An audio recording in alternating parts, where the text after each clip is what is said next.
Morning Connection is not your usual talk show. We aim to stimulate discussion and chart new paths to self-empowerment. So please join us, Minett and Percy, on the Morning Connection, Mondays to Thursdays, 6 a.m. to 10 a.m. on Bess100 FM.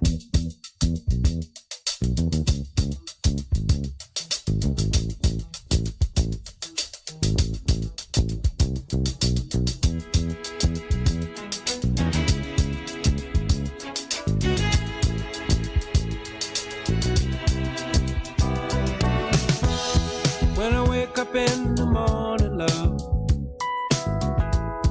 and the sunlight hurts my eyes, and something without warning, love, bears heavy on my mind. Then I look at you, and the world's alright with me. Just one look at you, and I know it's gonna be a lovely day. And I know it's gonna be a lovely day.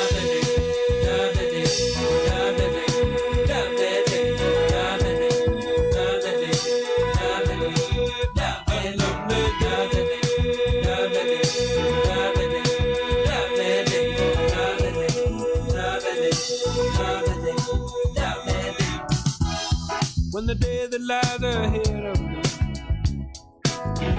seems impossible to face, when someone else instead of me always seems to know the way, then I look at you, and the world's alright with me. Just one look at you, and I know it's gonna be a lovely day.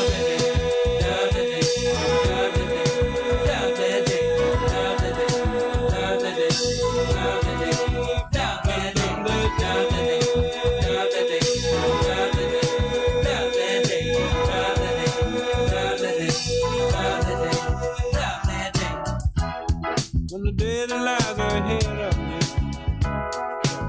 seems impossible to face, and when someone else instead of me always seems to know the way, then I look at you, and the world's alright with me. I just one look at you, and I know it's gonna be a lovely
Wake up, everybody, no more sleeping in bed.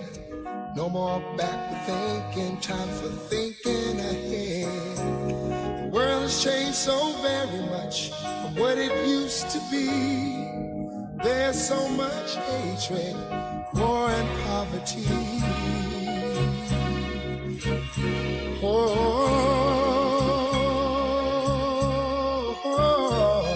Wake up all the teachers, time to teach a new way. Maybe then they'll listen to what you have to say. They're the ones who's coming up, and the world is in their hands. When you teach the children, teach them the very best you can. The world won't get no better if we just let it be. Na na na na na na na. The world won't get no better. We gotta change it now, just you and me. Wake up all the doctors, make the old people well. They're the ones who suffer and who catch all the hair. They don't have so very long before their judgment day. So won't you make them happy before they pass away? Wake up all the builders, time to build a new land. I know we could do it if we all lend a hand. The only thing we have to do is put it in our minds. Surely things will work out. They do it every time. The world won't get no better if we just let it be. Na, na, na, na, na, na, na. The world won't get no better. We gotta change it now, just you and me.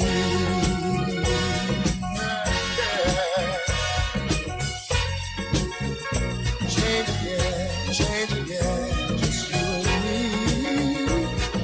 Change it, yeah, change it. Can't do it alone, can't do it alone. Need some help, y'all. Can't do it alone, can't do it alone. Yeah, yeah. Wake up, everybody. Wake up, everybody. Need a little help, y'all. Yes, we do. Need a little help. Said boy, need some help, y'all. Change the world, what it used to be.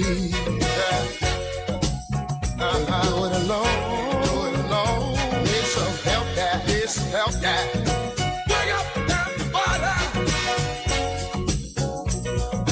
Get up, get up, get up, get up.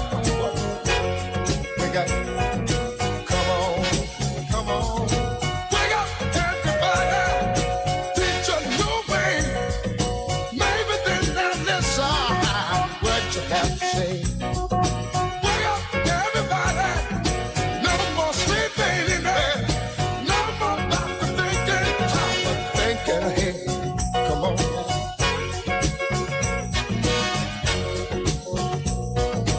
Wake up, everybody.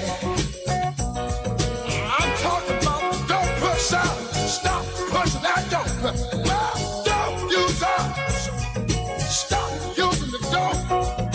Wake up. Yeah.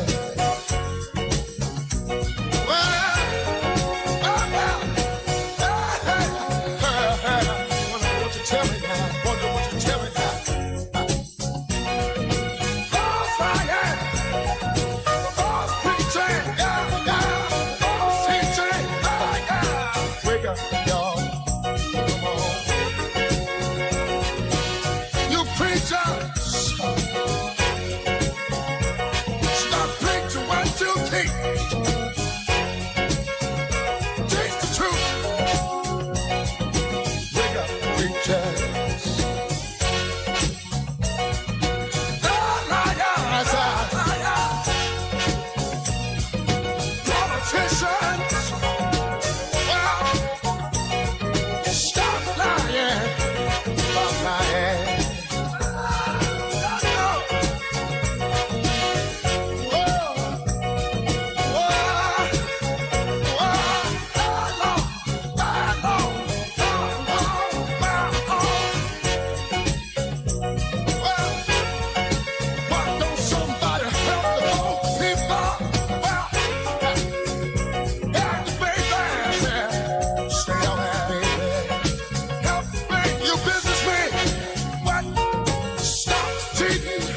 cheating, stop cheating, stop cheating, stop cheating, stop cheating. Wake up, yeah, wake up, yeah, wake up, yeah, wake up, yeah, yeah, yeah, yeah. It don't matter, yeah, yeah. What race, creed or color, everybody, we need each other. Wake up, everybody. Well, see, we need, wake up, everybody. We need, wake up, everybody. No more sleeping in bed. No more backward thinking. Time for thinking ahead.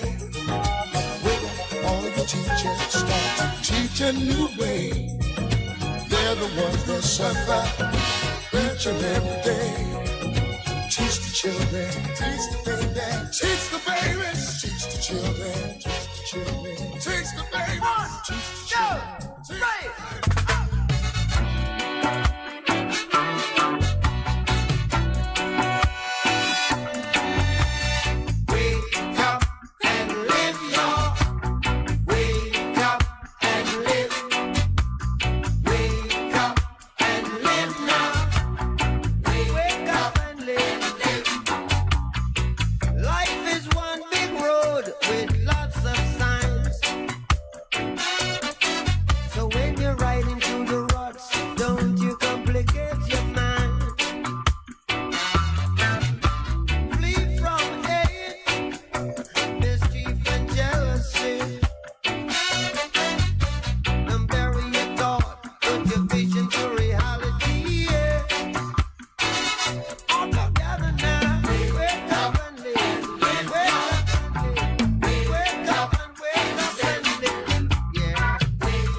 Tomorrow you're buried in a casket.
these words to let you know how much I care, and I won't let go. Even though we're oceans away, you're with me day by day. Memories of you keep flashing through my mind.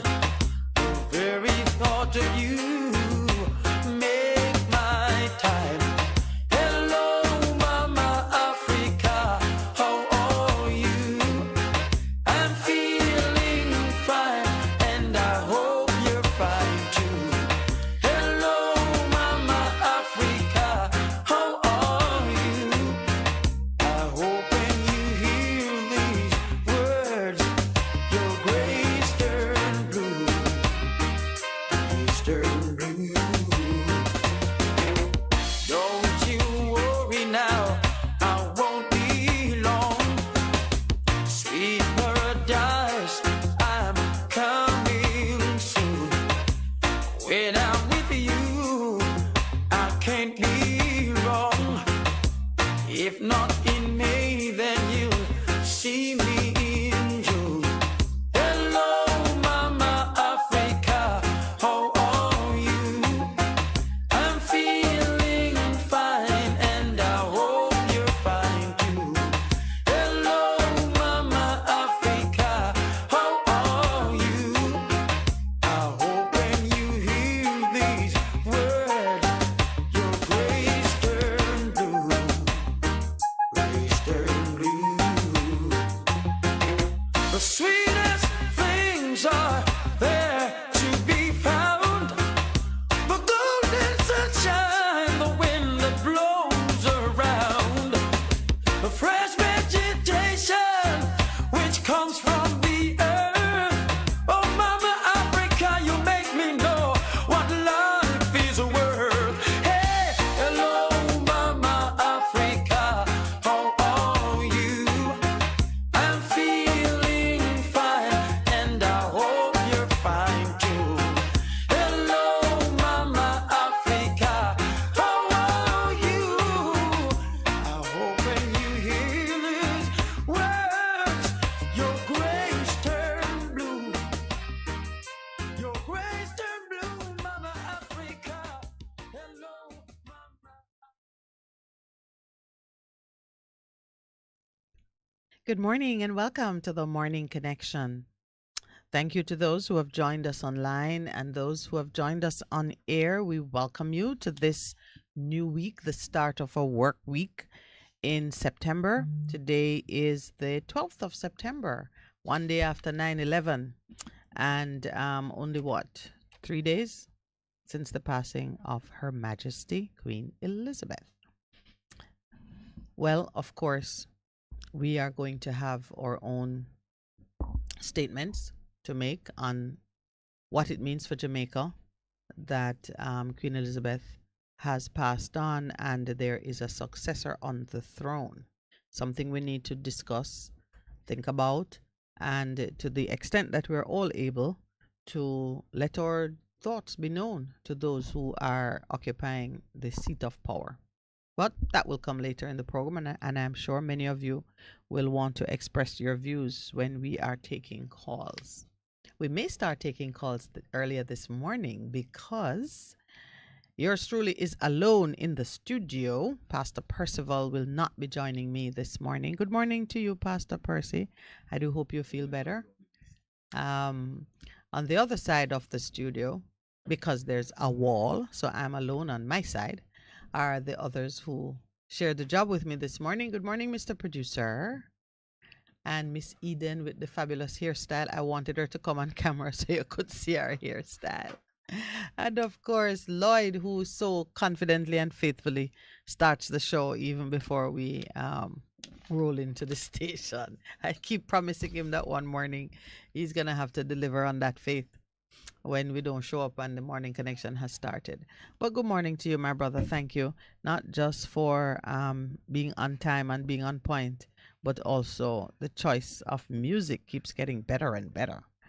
I think today too, with just me at the microphone, you may hear more music too.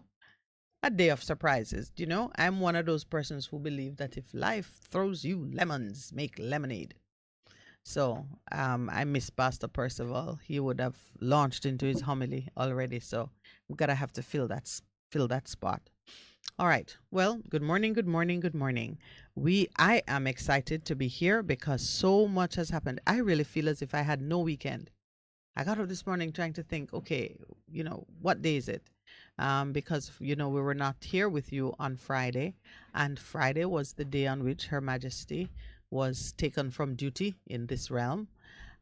We spent Friday doing a site visit because there's a certain museum that is coming on stream in short order, and we're covering the development of it. So in due course, you can have an inside peek. Our good friend Maxine Stowe has stepped it up a whole new level, working to deliver herself. Do you know, spiritually, the month of September, the 9th month, is a month for birth and new beginnings, because you have carried the baby for 9 months. Your full term in September, rest assured you are going to be delivered of that baby. Gestation period for human women, 9 months. And can you believe it? Even at her age, if I might put it that way, still delivering. I'm very proud of Maxine. She is giving birth to her vision of a dance hall museum. It's been the talk of the town. We've not been saying much about it here because we want to bring the full scoop when it is ready, and persons can bring gifts. What happened when baby Jesus was born? The Magi came, they finished their journey right on time. Shepherds in the field announcing the good news, angels appearing, heavenly choruses. All right, I've said enough. But we spent Friday doing some work in that area, and then on Saturday, producer and I had one of the most wonderful meetings that any parent could desire. Our son has achieved high honor in his school, and we had a meeting with the principal and his form teacher. That's what they used to call it in my day, your form room teacher.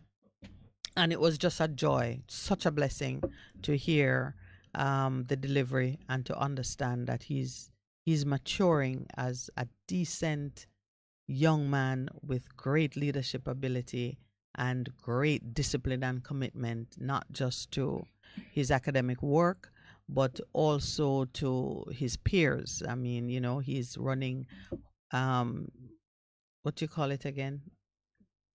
Homework. he's running homework sessions. He's just making sure that no one is left behind. And what it has emphasized to me is that the students are huge stakeholders in this business of education, not just for their own personal advancement, but to make sure that their peers are keeping pace with the work that is required of them. And isn't that the preparation we're looking for, to have our young people develop their leadership skills and their team working skills and just be able to function as a team for the advancement of Jamaica, not just, personal ambitions. So that was about 2 hours. And believe me, I had to cut it short. I had to say to them, you are discussing my favorite subject in the world. But I do have another meeting. We had a meeting at 6 o'clock, which we had to go on to. And then on Sunday, a funeral. My big sister Mitzi, and I just say condolences to her again in the aftermath of laying her mom's body in the ground. So yes, we grew up like so many Jamaican families. We grew up having what say outside siblings. No outside for me. Mitzi was, my mom would take all of us down to visit Mitzi at her mother's house. And that's how it was. My mom, Mitzi's mom, 2 young ladies joined by having a child or having children, in my mother's case, children. But we were bonded. We bonded over this shared sibling. And so on Sunday, we said our farewell. And I want to come back to that because Mrs. Mom, Miss Pearl, was 86 years old. The Queen was 96 years old. I just cannot resist making some comparisons between what happens when the elders pass away, how we honor them, how we celebrate them. And even in this country, our Prime Minister is taking a well-deserved drubbing for his announcements concerning mourning and so on. A lot of things have happened in this country that warrant 10 days of mourning. A lot of things have happened in this country that warrant broken hearts and, reflection. And we don't see the leadership moving with as much zeal and alacrity on our own behalf as they have moved with regards to this vestige of colonialism that, and I don't mean the Queen, I mean our allegiance and the way we treat with it.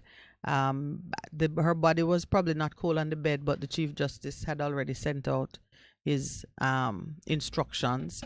All accused persons are now being prosecuted at the behest of Rex instead of Regina, and those kinds of things. I can't believe I'm seeing it in my lifetime, but we're right up on the 6:30 break. When we come back, we'll go through all the many things that we have to unpack and prepare our minds to challenge this week and to put the devil under our feet, because that's where he belongs. Stay with me, please. We'll be right back. This is Minett Lawrence on the Morning Connection, flying solo. Pastor Percival is taking a me day. That's what it's called?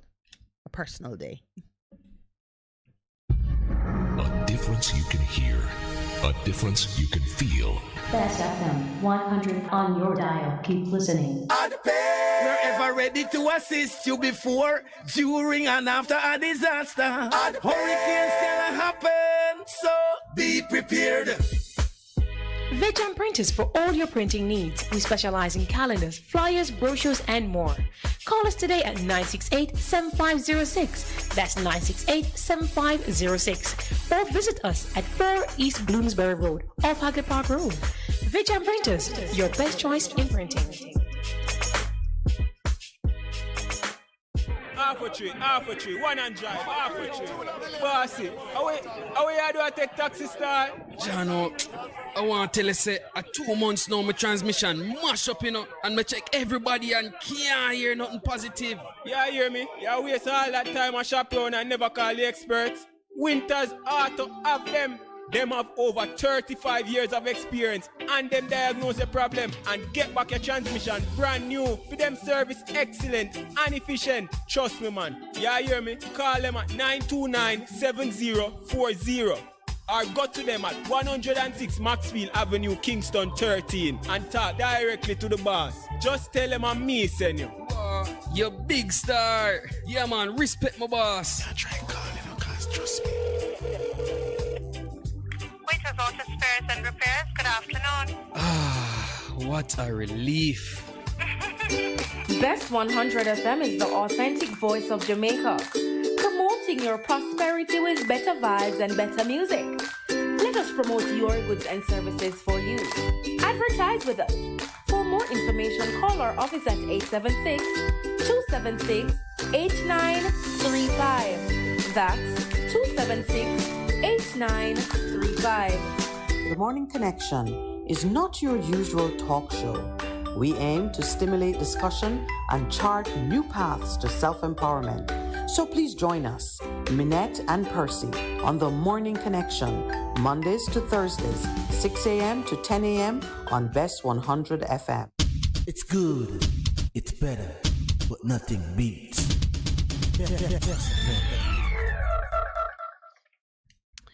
Good morning and welcome back. May I announce that to keep me company on the microphone, the producer will open his mic. Please remember you're opening your mic. Okay. Well, you want to take Percy's place and give a manly good morning?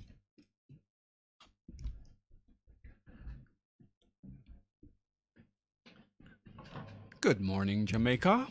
That's the manly good morning. I wondered what you would do. That it sounds like Percy's good morning, but what can I tell you? I have done my best. Well, sir, may I invite you into a brief discussion on the Queen's passing? Sure. What are your thoughts and reactions? Well, condolences to the royal family. We certainly give thanks for her life. And I'm pretty sure that, throughout not just the country, the world, persons will grieve her passing. I know you have been speaking a lot about what she represents as far as Jamaica is concerned. And of course, I agree with the views that have been expressed. And, I think we ought to be careful about, for example, the Prime Minister made his pronouncements about 12 days of mourning. Mm-hmm. And we have seen so many things happen within this country that warrants up to a year of mourning, if I should say so myself. And good behavior. And nothing has been said. So, we need to get our priorities right. And not to say that we should not mourn the passing of the Queen, but we should put things in proper perspective.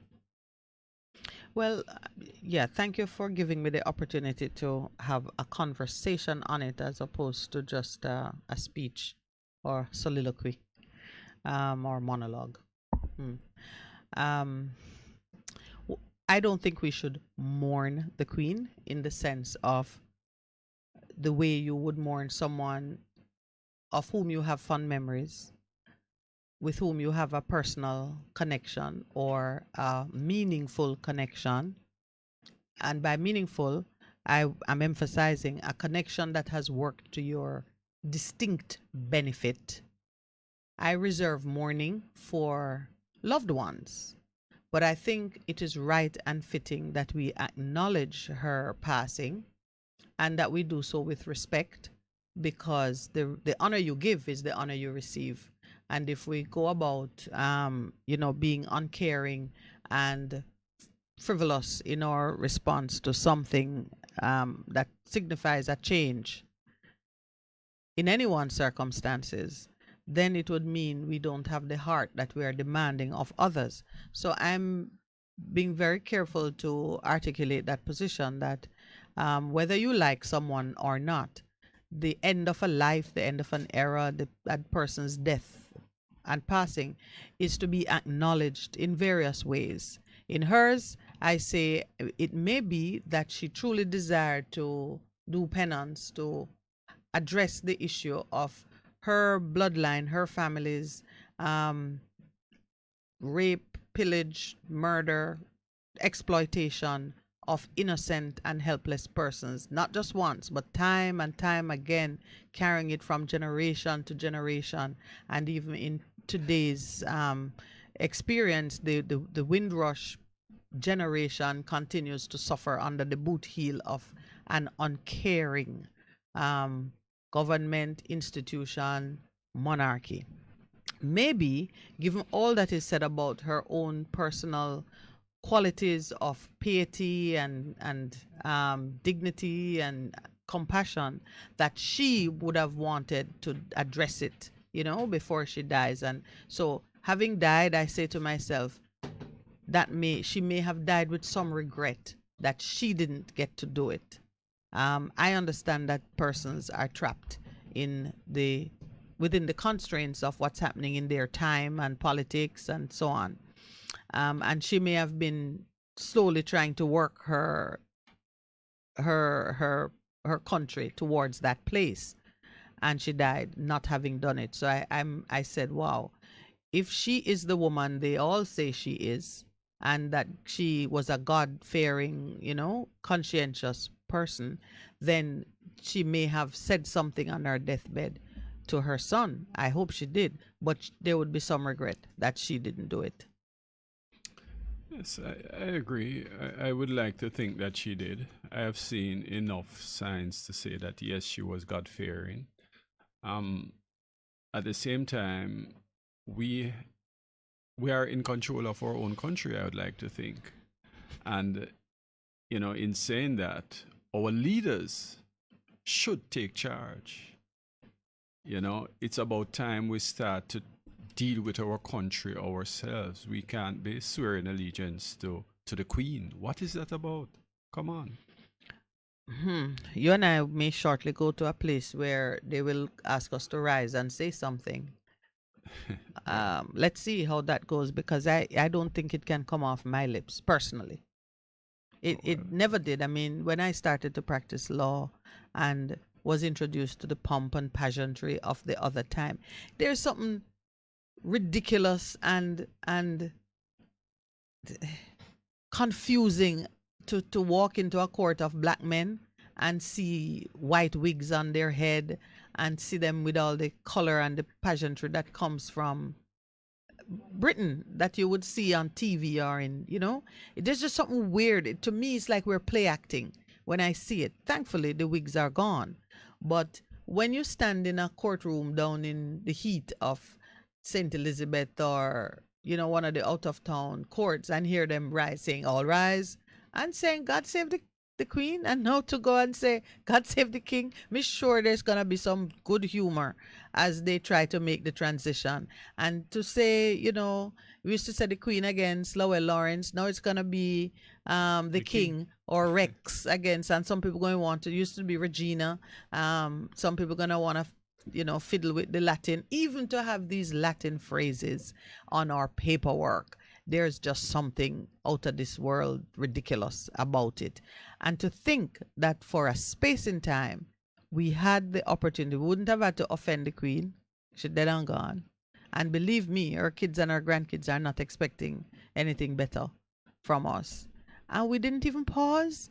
There are at least 2 islands who have come out already saying they are looking at republic status now because there's death has introduced a break in the covenant. Well, on top of all of that, we have seen in previous years, and certainly up to today, prisoners being sent back to Jamaica, people who have lived in the UK all their lives, and yet still they are sent to Jamaica with no family, no connection, to the island, and they are sent back. So that's why I said we should not be mourning. Yeah, the Queen, now the King, they are the head of state, yet still for you to go to the UK, you have to go and get a visa, and God bless those who get through, if they can. You and I, we don't know what would happen here. We are speaking this way. Next thing you know, when we go there, we'll never get it because we are speaking in the way that we are. Speak against. We have been victims of that kind of behavior, even when we do nothing wrong, So what can I tell you? I mean, it's about time we wake up. It's about time we start to rally around the people. There's another subject that you brought up earlier, which I'm sure you're going to touch on. And we'll speak of that later in terms of our foreign affairs ministries. Oh, yes, how they stand up for us as citizens. Well, they certainly don't. And these are things we need to address. And then we wonder why we have crime. We wonder why things are the way they are. We need to wake up. Yeah, this morning I did ask you a question because it was puzzling me. I said, we have a Ministry of Foreign Affairs, and you and I are working on a project trying to get people to travel and transit the United States. And those who don't have United States visitors visas are being told that you cannot transit the United States unless you have a visa to visit there. Now, these are not persons proposing to visit the United States. It's just that the airline that they're traveling with has plotted a route that passes through the United States. I remember when I was a child traveling to and fro, I would see the in-transit lounge where persons who were not permitted to land in the U.S. would sit and wait for their connecting flights. That has disappeared. And I had the curiosity about our own foreign affairs department, ministry, playing a role in ensuring that holders of a Jamaican passport have right of passage through countries that are friends of ours. The United States is a major ally. I mean, they certainly extract their due for the allegiance when it suits them. And I just wondered. So it's a question I'm going to pose because I see how expensive it is for persons to travel around the U.S. Simply because they can't pass through the U.S. But the US is one place. Look at what happened in Panama. In the other Panama, day. yes. Well, the ministry took a very hands off. They didn't know what was happening and they couldn't speak until they know. And Panama is not a hostile place Have to they Jamaica. spoken? Because I haven't heard We haven't anything had. We have since. to. We do need to do some follow up on that. I'm very curious. I'm curious on how our Ministry of Foreign Affairs performs for the benefit of Jamaicans, especially when we see how the government performed for the benefit of the minister. Well, we saw the minister trying to escape the position the other day when she went for the head of the Commonwealth. Commonwealth. That's what I'm talking about. We spent good money pursuing that dream for her, and so now that she's back in the job, she needs to earn it off, work it off by producing something and that she is would of have use. gained some friends. Absolutely. On that journey. That tour of duty So should let have, us see. should have Let us made see her way more that which popular. they said she gained. Let us see how the country benefits from it. So, even as we try to exhort higher performance out of our local servants, the ministers and such, I'm looking at I was hunting for a story that was, let's see, it was carried yesterday. It concerns the chief servants of neighboring our Caribbean islands doing for their people what we're trying to get ours to do for us. Antigua and Barbuda planning to vote on becoming a republic within 3 years is the report. Not surprised that Gaston Brown, who came out giving us the details of what was going on behind the scenes with this Commonwealth caper. Yes, he is leading the charge where that is concerned. He says Antigua and Barbuda plans to hold a referendum on becoming a republic within the next 3 years. This is a matter that has to be taken to a referendum. He told the news, he made a report on it after a local ceremony confirmed Charles III as the country's king following Queen Elizabeth II's death. That must have been painful to actually stand in your parliament and confirm this. The tiny Caribbean island nation, which became independent from Britain in 1981, is one of 14 Commonwealth members who share the monarch as their head of state. Of course, Jamaica is in the lead position for that one, embarrassingly so, I would venture to say. So they didn't see the death of the Queen as an opportunity to dig down and relax. They saw it as an opportunity to put the issue to the nation, to their country. And they're a tiny place. They have a population of less than 100,000 people. You hear me? Yes. Less than 100,000 people. And this tiny band of oh boy, what do I call them? Warriors. Yes. Yeah.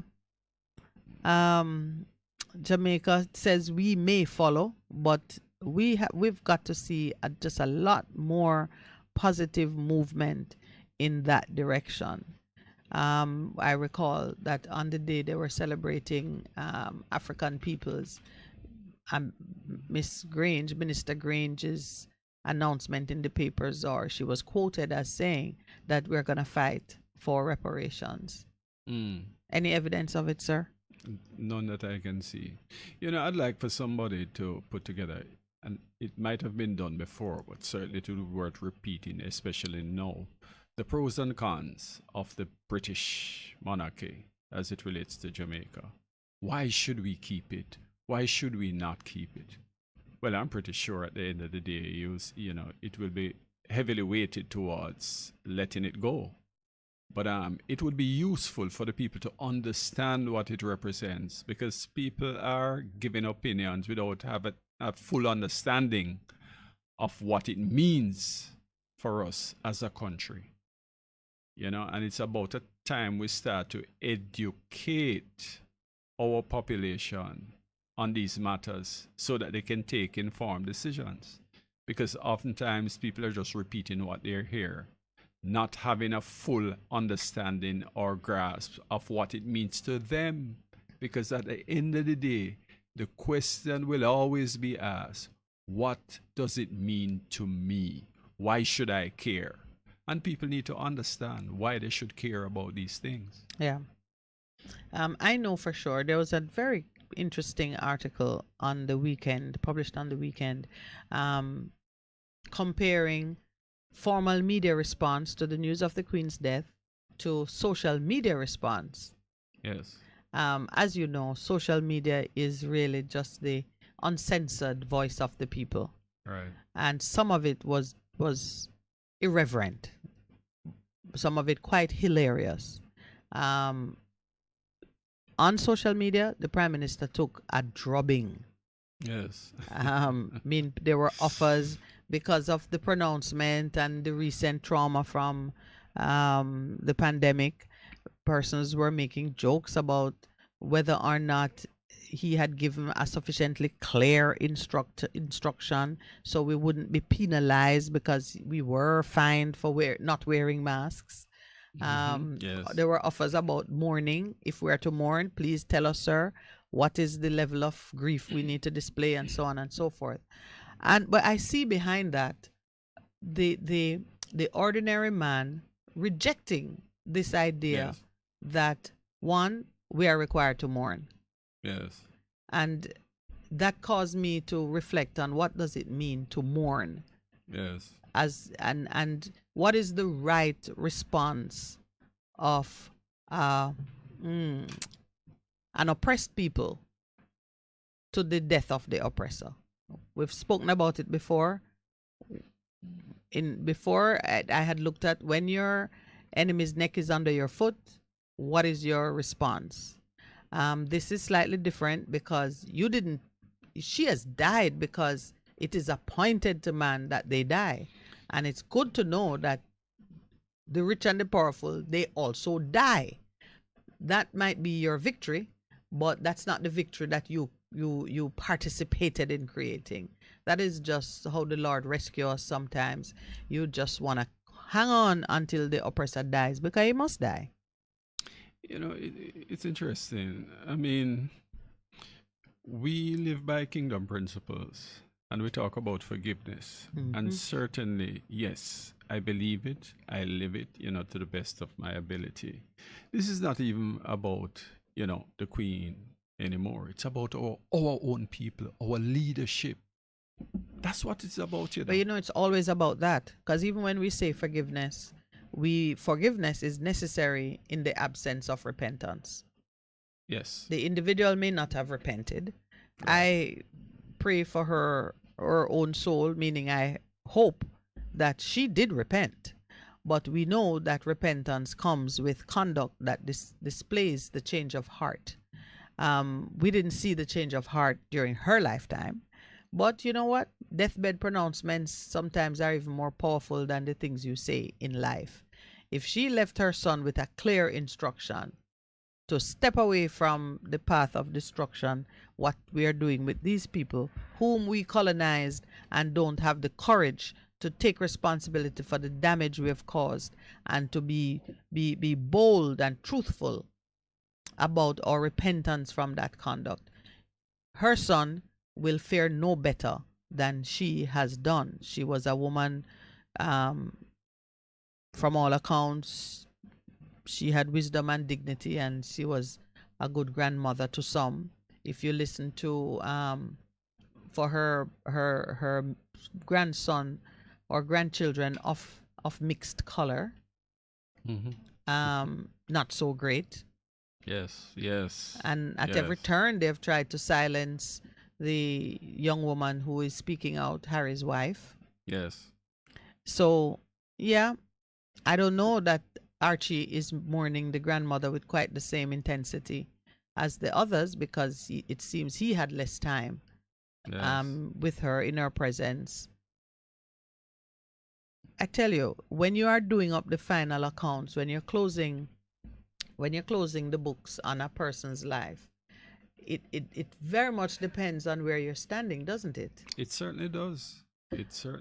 But if it's the final statement, shouldn't it be a fair and true account of how she ran her business? Let's put it that way. definitely should be. Because no, she can't carry anything forward. No, well, certainly not. So the books have to close. And it's going to be interesting to see the new chapter, what it looks like, you know, whether or not there will be a softening of the position, whether or not the apologies will come true, whether or not the mending of fence is even in that family, because you talk about you know, Harry what is and happening Meghan. with Harry and Meghan. I mean, the world is watching that one, and it's going to be interesting to see where it all, you know, ends or whatever the case may be. I'm not a royal watcher, I'm not a royalist. I have no great interest in their family carryings on, but to the extent that it has impact on the policies that are pursued in our country, yes, you have to take note of it. So I take note of it in that regard, and I'm curious now. You and I went to a funeral on the weekend. Yes. The lady was 86 years old. 9 children, 19 grandchildren, and another 9 great-grandchildren. Altogether, I remember it was 37 souls to her credit. Yes. Not including her own. 3 of her kids predeceased her, and the rest went on to participate in many aspects of public life. And I'm looking at it, and I was drawn back to that scripture from Isaiah, where he was speaking about the downfall of those leaders, those persons who should have done better by society in the positions they occupied. But instead of them, it was being said that they destroyed the land and killed the people. And I thought of Queen Elizabeth. Yes. It didn't begin with her, but she continued it. Yes. And I was looking at that lady's life, you know. She was born in 1935, and I was casting my eye back on what was going on in Jamaica in 1935. A young female child is born into a particular environment, and given her point of origin, what would it mean for the children she gave birth to and raised, and so on and so forth? And I look at it from that perspective, and I said, wow, this woman is blessed, was blessed, and her offspring, their names will be remembered. Her legacy is intact. And her legacy is intact. Yeah. And you see, this is it, because you know, last week you asked a question, you know, what happened to the children of our former leaders? And it's a very interesting one. You know, we don't realize that we ought to be careful about the foundation we are laying for our children. We are living in the now, and yes, we understand living in the now, but what are you doing for your children? What are you sending forward for your children? You know, when you oppress people, when you deal with people unfairly, unjustly, do you realize that it comes right back to your children? And is not something that money can cure? People don't begin to realize that. But you know, there is the subtext to this discussion you and I are having is covenant. Yes. And we know that covenants are by their nature intergenerational, meaning when one dies, when one person dies, even the one who started the covenant, when that person dies, the covenant continues to the benefit of or the disadvantage of his successors in title, unless certain specific steps are taken to break the covenant. And for you to break a covenant, especially a covenant that is powerful and that speaks, you need to replace it with a stronger, more powerful covenant. So on the spiritual side, we look at Golgotha, the cross where Christ died, creating the foundation for the new covenant that formed the New Testament. And that covenant has broken or released us from the oppression of the earlier covenant, which had worked to the disadvantage of man because we could never live up to our part of the covenant. A covenant has two sides. The the covenantor gives something to the benefit of the covenantee. Let's use old time words. But if you can't do the things that you should do, you can't claim the benefits of the covenant. So you're under covenant, but it's not working for you. Like how a king or a queen will bless a land with its presence as leader. Yes. So if they win you in war, or if they seize the land and you're on it, you become their responsibility, and their patronage is supposed to give you some benefits. If a good king or queen will ensure that people have good trade routes, they can travel to other places because they make treaties with neighboring countries. A good king or queen will be modest in their taxation requirements, so they don't strip you of everything that you have to support their lifestyle or their army or whatever it is they need money for. A good king or queen will make sure that the courts of justice run smoothly. It have the right resources. If it needs stenographers and technology and whatever, it makes sure you have that. If the judges misbehave, it can discipline the judges, because usually the people can't discipline the judges. So a good king or queen is a blessing. And that the citizens are heard. And they have a place for citizens to be that's heard. The most important part of it. Yes. The citizens must be heard. You can't suppress the citizens. Boy, I tell you. So I'm just walking you through what it looks like from the superstructure. When you're under a covenant, you're covered by a king. Mm-hmm. What is it that the king should be pouring down to the people, and what the people should be sending up to the throne? Very much like what we have in Christianity, where there's the throne room and God is hearing prayers, and through our love and worship, he hears, and in his beneficence, he sends blessings, rains blessings upon his children, open a window over in the atmosphere. So I'm laying the foundation for us to come back and look at not just how we ought to be responding to this change in the monarchy, but also at the lower level, meaning nationally now, what should we be doing to ensure that we put in place a covenant that speaks with integrity and righteousness and goodness? Stay with us. We're going to be right back. A difference you can hear. A difference you can feel. Bess FM-100 on your dial. Keep listening. Some 44% of Jamaica's population live in the rural parts of the country. Infrastructure in some of these rural communities are non-existent or underdeveloped. The task before us is not just to make Jamaica a whole, the place of choice to live, work, and raise family and do business, but to make this a reality for people within communities right across the country. Minister of Local Government and Rural Development Desmond McKenzie. To address the needs and improve living conditions in these areas, the ministry developed an initiative geared towards transforming selected communities over a 2-year period.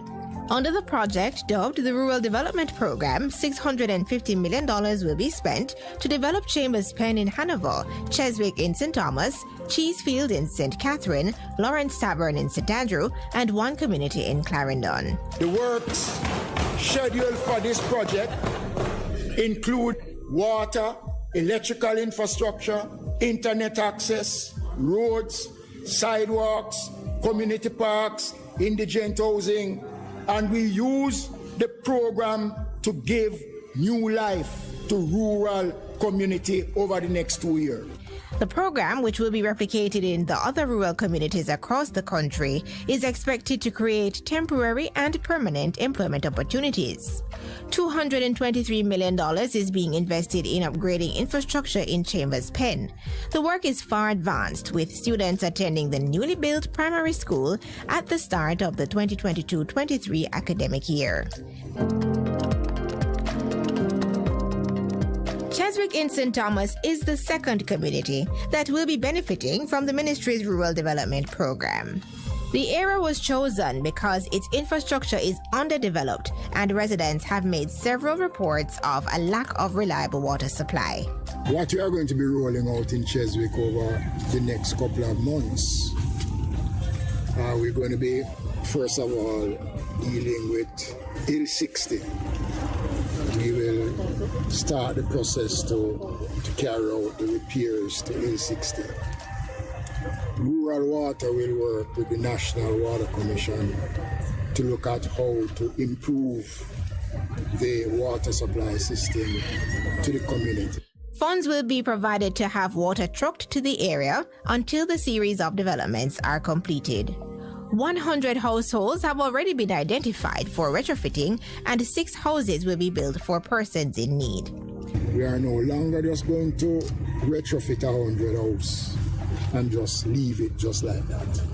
The Jamaica Public Service Company will come in at the beginning of the process, and they will be a part of the discussions with JSIF and Rural Electrification on the rewiring of these houses to make these people eligible to be connected officially to the Jamaica Public Service system. A Social Development Commission assessment survey has revealed that in addition to an improved road network and access to water, residents have expressed a need for recreational spaces. So what we are committed to do is that unfinished community center behind us that you can barely see through the bushes. We will, after we have concluded all the other arrangements, we will erect a basic school and a community center, and we will restore this playing field. Mr. Mackenzie says the development approach being undertaken is a joint one with the Ministry of Education and Youth, the Office of the Prime Minister, and the Ministry of Economic Growth and Job Creation. And I am quite sure at the end of the day, everybody in the community will be happy, will be pleased with the improvements that we are doing. Minister of Local Government and Rural Development Desmond Mackenzie. For further information about the Ministry of Local Government and Rural Development's Rural Development Program, visit mlgcd.gov.jm or call 876-618-7360 A production of the Jamaica Information Service, the voice of Jamaica. A difference you can hear, a difference you can feel. Bess FM, keep listening. Warning, warning. When there is a hurricane warning, button down, tie down, everything. Lift appliances and furniture off the ground and secure your valuable items. If you wanna port, secure it on land and turn on your yard if you a fisherman. Make sure you turn off every breaker, and before you sleep, turn off your generator. Flooding, that is a real danger. If you live a gully bank, river bank, or low line area, if you see flood waters are rising, get out, get out. Heed the warning. If your land starts slipping and sliding, get out, get out. Heed the warning. Hurricanes gonna happen, so be prepared. A message from the Office of Disaster Preparedness and Emergency Management. Veg & Printers for all your printing needs. We specialize in calendars, flyers, brochures, and more. Call us today at 968-7506. That's 968-7506. Or visit us at 4 East Bloomsbury Road, off Hagley Park Road. Veg & Printers, your best choice in printing.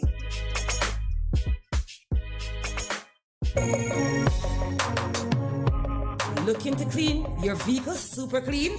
123 Clean Car Wash, located at 2 1/4 Osborne Road, Kingston 10. Entrance on Grove Road, below Tropical Battery. They wash and vacuum, undercarriage wash, engine wash, polish and compound, shampoo and detailing. Call them at 876-631-3400. 123 Clean Car Wash, the best in the business for a cleaner wash. Believe me, it's so easy. Half a tree, one and drive, half a tree. Bossy, how we do I take taxi style? Jano, I want to tell you, say, 2 months now, my transmission mash up, and me check everybody and can't hear nothing positive. Yeah, hear me? Yeah, waste all that time I shop around and never call the experts. Winters Auto have them Them have over 35 years of experience and them diagnose the problem and get back your transmission brand new for them service excellent and efficient. Trust me, man. You hear me? Call them at 929-7040 or go to them at 106 Maxfield Avenue, Kingston 13 and talk directly to the boss. Just tell them I'm me, send you. You big star. Yeah, man. Respect my boss. I try calling, cause trust me. Waiters Auto Spares and Repairs, good afternoon. What a relief. Bess100 FM is the authentic voice of Jamaica, promoting your prosperity with better vibes and better music. Let us promote your goods and services for you. Advertise with us.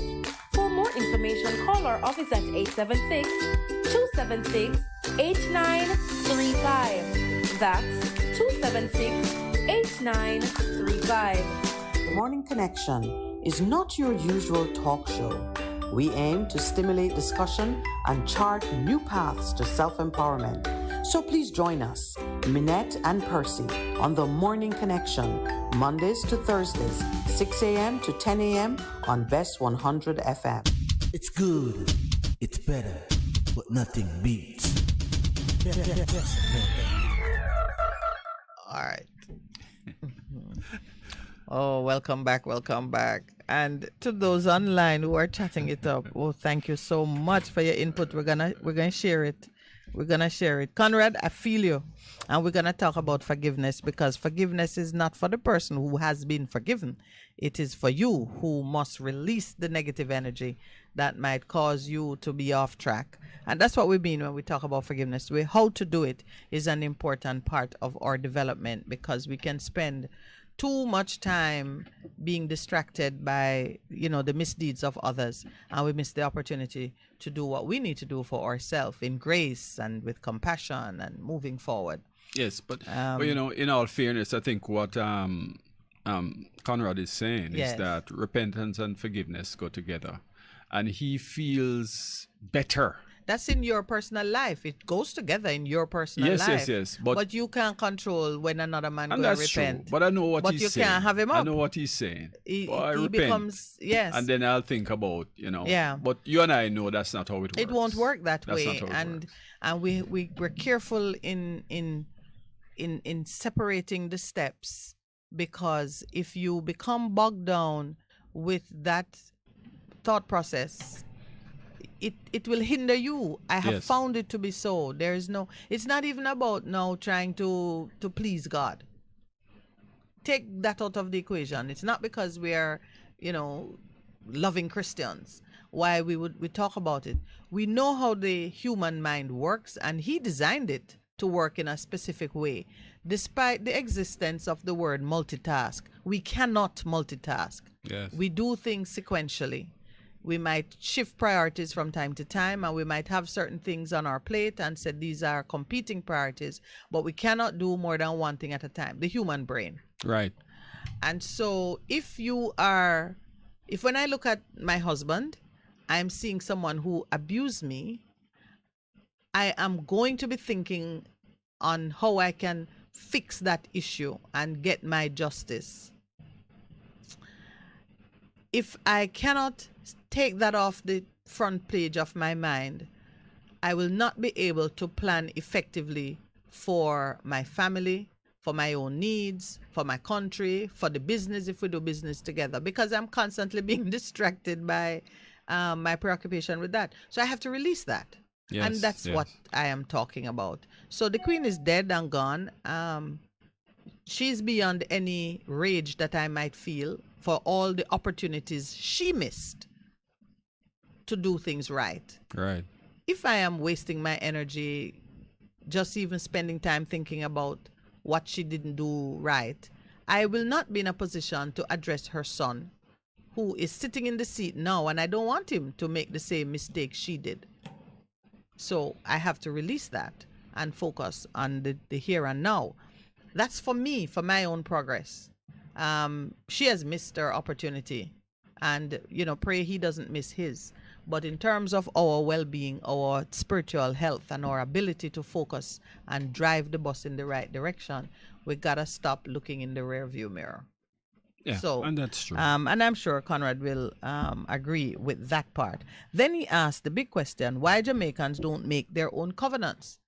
And that is the question of the day. We must make our own. We must make our own, which brings us to the Negril sign. You're wondering how that works. How that work? Because no, they can't find Negril. Negril it not has lost. been lost for so long. Now that we have this wonderful sign, everybody can find it. And so obviously persons are saying $12 million Well, for what sound like a scrap metal sign sitting on blocks of concrete. I want to see a cost benefit analysis on this move. Well, cost analysis first, because the benefit, that part is you're just being cheeky now. The cost of it. So Negril has a sign, just the 6 letters. That's a $2 million. That's a $2 million per letter. Negril has a sign that costs $12 million, paid for by the tourism product development company is the one that was responsible for commissioning the production of the sign. I think they were feeling very comfortable because the Montego Bay sign was $17 million. In all and seriousness, they've come in at $12 million for this one, even though Montego Bay is longer. The word is longer. It's in all 10 seriousness, letters. I think the sign is Yes. a tourist attraction. Well, it was yes. made as a tourist attraction. It must be because people are visiting it. I'm telling you. Whoa. Yes. Oh, and we're getting some pricing information from the back room. Oh. It could be $20 per tourist. But that would include the local auditors who have gone and done a remarkable job of exposing, one, the quality of the workmanship, which apparently it is not the best. I mean, the people have Is gone this an right improvement up to it. over the Montego welcome Bay. to Montego Bay sign? That's what me said. They must have been And feeling what very will the good. welcome to Kingston sign looks like? Well, we have to spell out And not the to number. mention Portmore when that comes in. But hold on a minute. Did they ditch? I think they ditched the welcome to.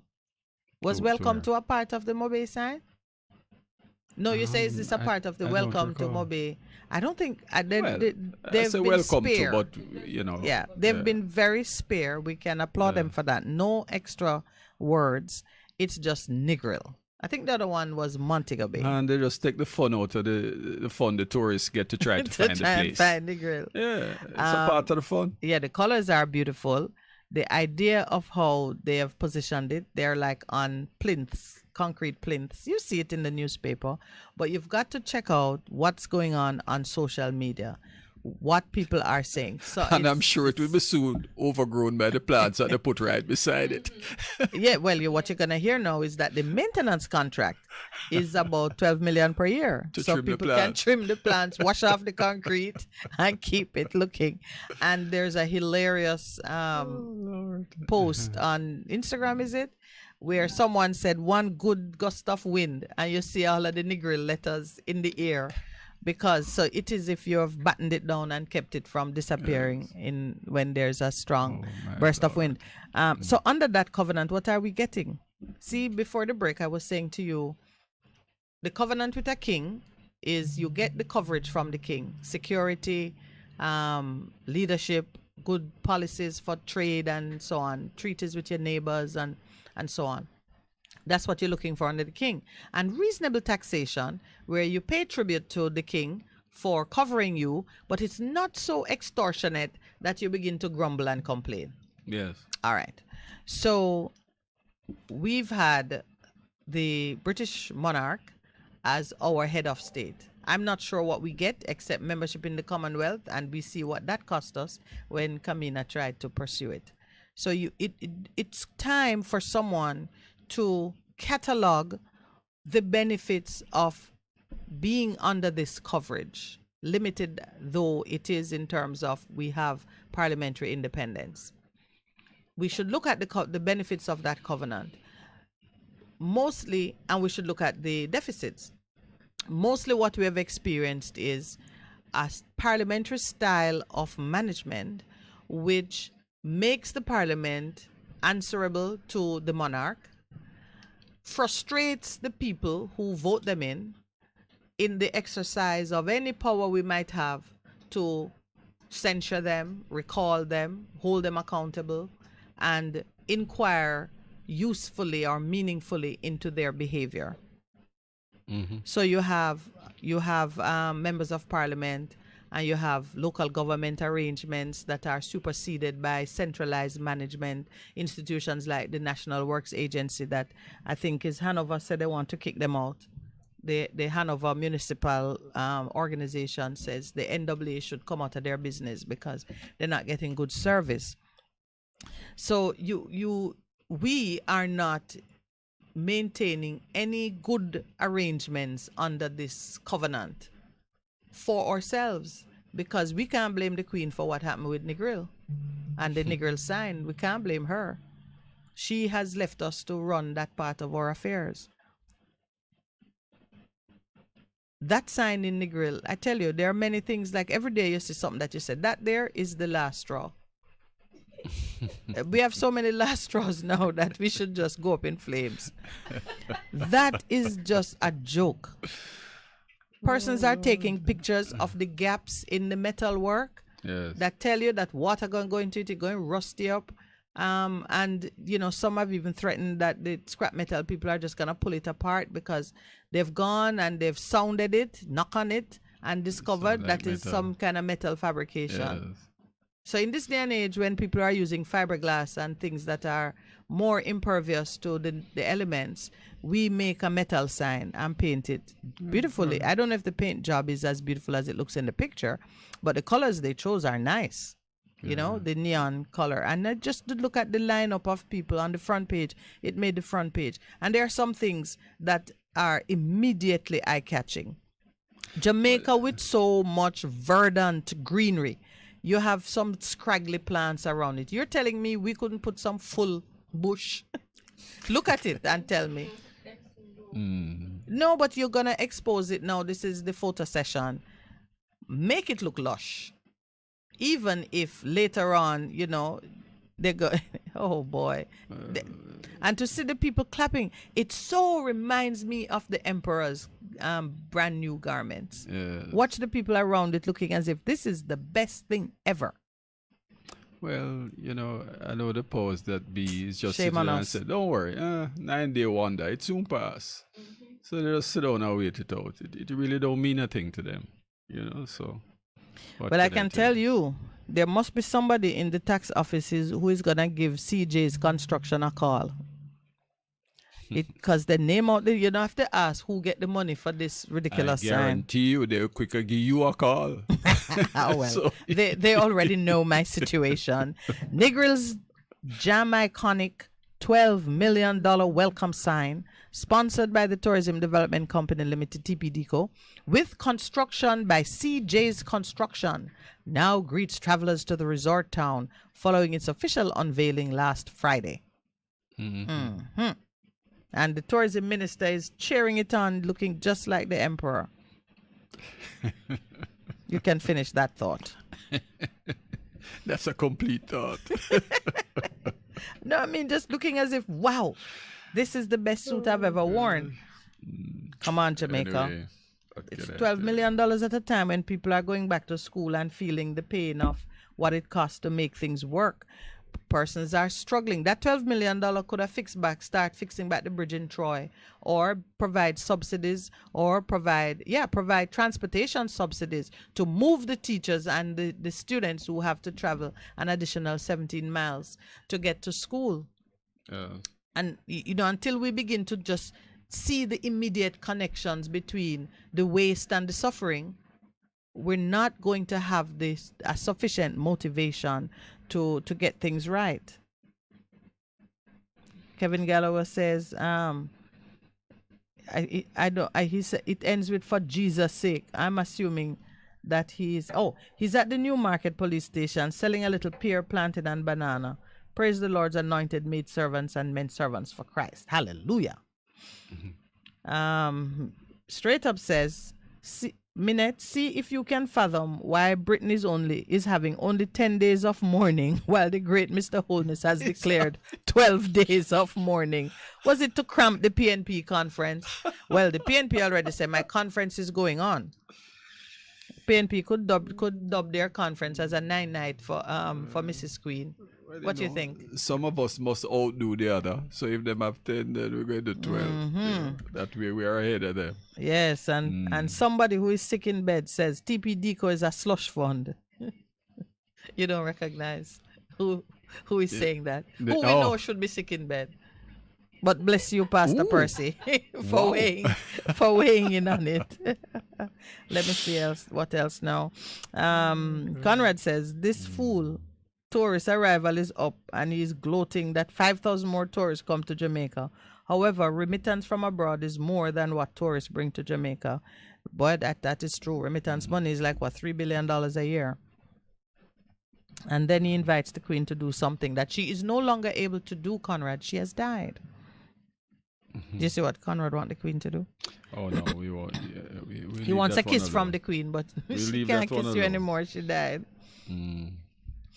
And then he quotes a Calypso song, Captain, the ship is sinking. We are in trouble. Yes, we are in grave moral trouble. Keep saying it that we need to realize that we are a part of the solution. The solution is not going to come from government. They are a part of the problem. We are a part of the solution. And the sooner we realize that and start to take the necessary step, is the quicker we will have a solution to the problem. So I had made a list of things that I want to make sure that, we pay due homage, tribute this morning. One of them had to do with my sister's mom, who were laid to rest on the weekend. And I had the opportunity to just take a quick look at what Jamaica was like in her childhood and compare it to what Jamaica is at the time of her death. She was born in 1935, and in 1930s Jamaica, we were in a state of great upset and unrest, going right down to 1938-39. Just before war, the Second World War in the 1940s. So really, war became the great distraction to some extent. But by 1938, the docks were ablaze, plantations were under fire, and there was no adult suffrage at the time. So a female child born in rural Jamaica at that time had no hope of getting any education, owning land. In the cities and bigger towns where people were able to work, they were fighting for higher wages. They were looking for better working conditions and greater economic opportunities, which were few and far between. Doesn't that sound? That's so interesting, because that was before independence. That was before we are independence. Independent, and the same things are happening. In fact, it has worsened. I know for a fact that Miss Pearl was trying to acquire land right up to the time she died. Yes. I know she was trying. And that was one of the regrets I felt, that, she didn't see her name on a piece of paper as landowner. And she died at 86 years old. But in her personal circumstances, that lady did everything she could. She planted her crops, she reaped, she got market, she raised chicken, and she had 9 children whom she put through school. Today, some of them are teachers who not accountant. She have Grand Pickney, who is a nurse, one driving, operates like a bus, one of her sons. Everybody living, because 3 of her kids died. Even her daughter, who died most recently about 2 years ago or a year ago. Yes, about 2 years, yeah. She was a cosmetologist, and a wonderful one at that too. That lady, Miss Pearl, was an entrepreneur. And her son said to me that, he wanted to address a certain issue, and I'm going to raise it now. when Miss Pearl was getting her passport to go to England, she traveled on plane too. For those who might say she didn't step out, she traveled to England. You know, they put in her passport that she was a peddler, and he was offended by it. Rightly so. Yeah. Rightly and so. It's just one of those things. And this is not 1930. She did not go to England. Must understand that would have been in the last, say, 20 years. So it's under independent Jamaica that the passport office, in describing what this woman does, defined her, categorized her as peddler. Now, I don't know of peddler to be any profession of dignity. But that's interesting. Normally, when you make the application, aren't you the one who put your occupation in it? Well, it may be that she got assistance filling out the form. Okay. Given, circumstances. Because one of the things he said his mom wrote to him from England, so she was literate to some degree. Yeah. And he's a teacher, and he was saying when he looked back at the letter, he has kept the letter, the construction, the choice of word, he just imagined what it would have been like if she had got proper schooling. So I deduced from that though she was literate, it might have been functional, but not to the point where she could define her own occupation. So I see her as saying to someone, well, I sell a little this, I sell a little that, I plant up a little this, I plant. And someone didn't say, well, then let's make you a farmer. Yes. Or let's make you an entrepreneur. Or, no, not that word at all. Yes. They put her as peddler. And to the day he was laying her to rest, he regretted that's how we see ourselves. But I'm making the point that is somebody in Jamaica. That was somebody in Jamaica defining her in that way. Yes. And the word hustle is used a lot. I remember. And I don't know. That word come up in something else that you were looking at recently? Well, yes, because our now Minister of Legal Reform and so on had once used the word hustler to describe lawyers. But I'm pretty sure there was something else, but I'm sure it will come back. Just maybe about a week or so ago. Anyway, I'm sure after the break, we'll come up with it. All right, because we got the signal and we're not ignoring it. Stay with us, please. A difference you can hear. A difference you can feel. Bess FM-100 on your dial. Keep listening. People, are you listening? If you choose to remain at home after an evacuation order has been issued, you do so at your own risk. Get down, get down! Heed the warning! Vejan Printers for all your printing needs. We specialize in calendars, flyers, brochures, and more. Call us today at 968-7506. That's 968-7506. Or visit us at 4 East Bloomsbury Road, off Hagley Park Road. Vejan Printers, your best choice in printing. What should a taxi service do for you? On-Time Taxi Service is more than just a ride to the other side of town. They offer clean and spacious vehicles, reliable service, and promise to always look out for their customers. They'll come when you call and take you where you want to go on time. You can call us on 926-3866. We are something special on the road. Looking to clean your vehicle super clean? 123 Clean Car Wash, located at 2 1/4 Osborne Road, Kingston 10. Entrance on Grove Road, below Tropical Battery. They wash and vacuum, undercarriage wash, engine wash, polish and compound, shampoo and detailing. Call them at 876-631-3400. 123 Clean Car Wash, the best in the business for a cleaner wash. Believe me, it's so easy. Half a tree, one and drive, half a tree. Bossy, how we do I take taxi style? Jano, I want to tell you, say, 2 months now, my transmission mash up, and I check everybody and can't hear nothing positive. Yeah, hear me? Yeah, waste all that time I shop around and never call the experts. Winters Auto have them. Them have over 35 years of experience and them diagnose the problem and get back your transmission brand new. For them service excellent and efficient. Trust me, man. Yeah, hear me? Call them at 929-7040. or go to them at 106 Maxfield Avenue, Kingston 13 and talk directly to the boss. Just tell them I'm me, send you. You big star. Yeah, man, respect my boss. I try calling her, cause trust me. Waiters Auto Spares and Repairs, good afternoon. What a relief.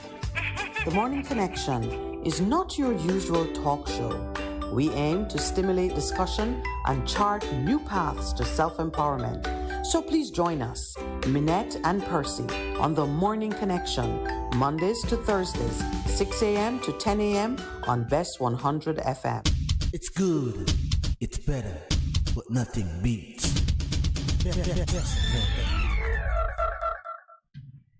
Welcome back. This is interesting because during the break, Lowell remembered who was labeled a hustler inappropriately, and Earl Brown said he looked up the meaning of peddler, which we did too. And two things have come out of the review of the meaning. The first one is that peddler in today's vernacular includes peddling drugs, so it have criminal intonations. But peddler from of old is simply a person who, we just say, is an itinerant vendor. They walk up and down and sell things, usually things they make. And the condition of a peddler, of course, some places now will say you're an artisan, you're selling your homemade products, and those are very special if they're of a certain quality. But a peddler is usually someone of no fixed place of abode, not connected deeply to land, and not someone you would call an entrepreneur. But today we see persons who we see them as micro businessmen and women who are doing things for themselves, whether or not they have permanent connection to land. They can lease, rent, borrow, catch, license, whatever. And we are now recognizing, in fact, I think it started with Prime Minister Siaga, who put up some kind of marketplace downtown. You remember that one with the look like many little cages? Arcade. The arcade. Yes. And to allow vendors who were peddling their ware in the streets, wares in the streets, to allow them a place from which they could sell. And then came about the phrase ICI, informal commercial. Those had to do with the persons who were traveling to Panama and back. Yes. And they are the ICIs. Right. So if you're getting the goods you peddle, if you get them from Panama because you have to travel on a plane to go to get them, you were upgraded from peddler to informal commercial importer. ICI. Right, ICI. I remember that. And, I think from that point onwards, a lot more dignity was assigned to these, small investors or entrepreneurs who were just seeking to trade and to move from, most time, you move from the carrying your goods on your body to in the back of your car to a stall in a market to a store. There's a progression that can occur if the person is treated with dignity and given some accommodation in our social arrangements. Well, this lady in, I would say, it would have been maybe in the 80s. I think she would have gone to England in the 80s, now that I think about it, 80s, 90s. While there was PICA, or, our own immigration office, the word peddler was put in her passport. How did that come about? We've been kind of recreating a scenario here. In my childhood, you had to go with your passport application form had to be witnessed by a JP when you take it to the passport office. So it probably wouldn't be the passport office where it happens. It'd probably be in your discussion with the JP. What are your thoughts? No, actually, I'm distracted with another thought, which has to do with the same thing.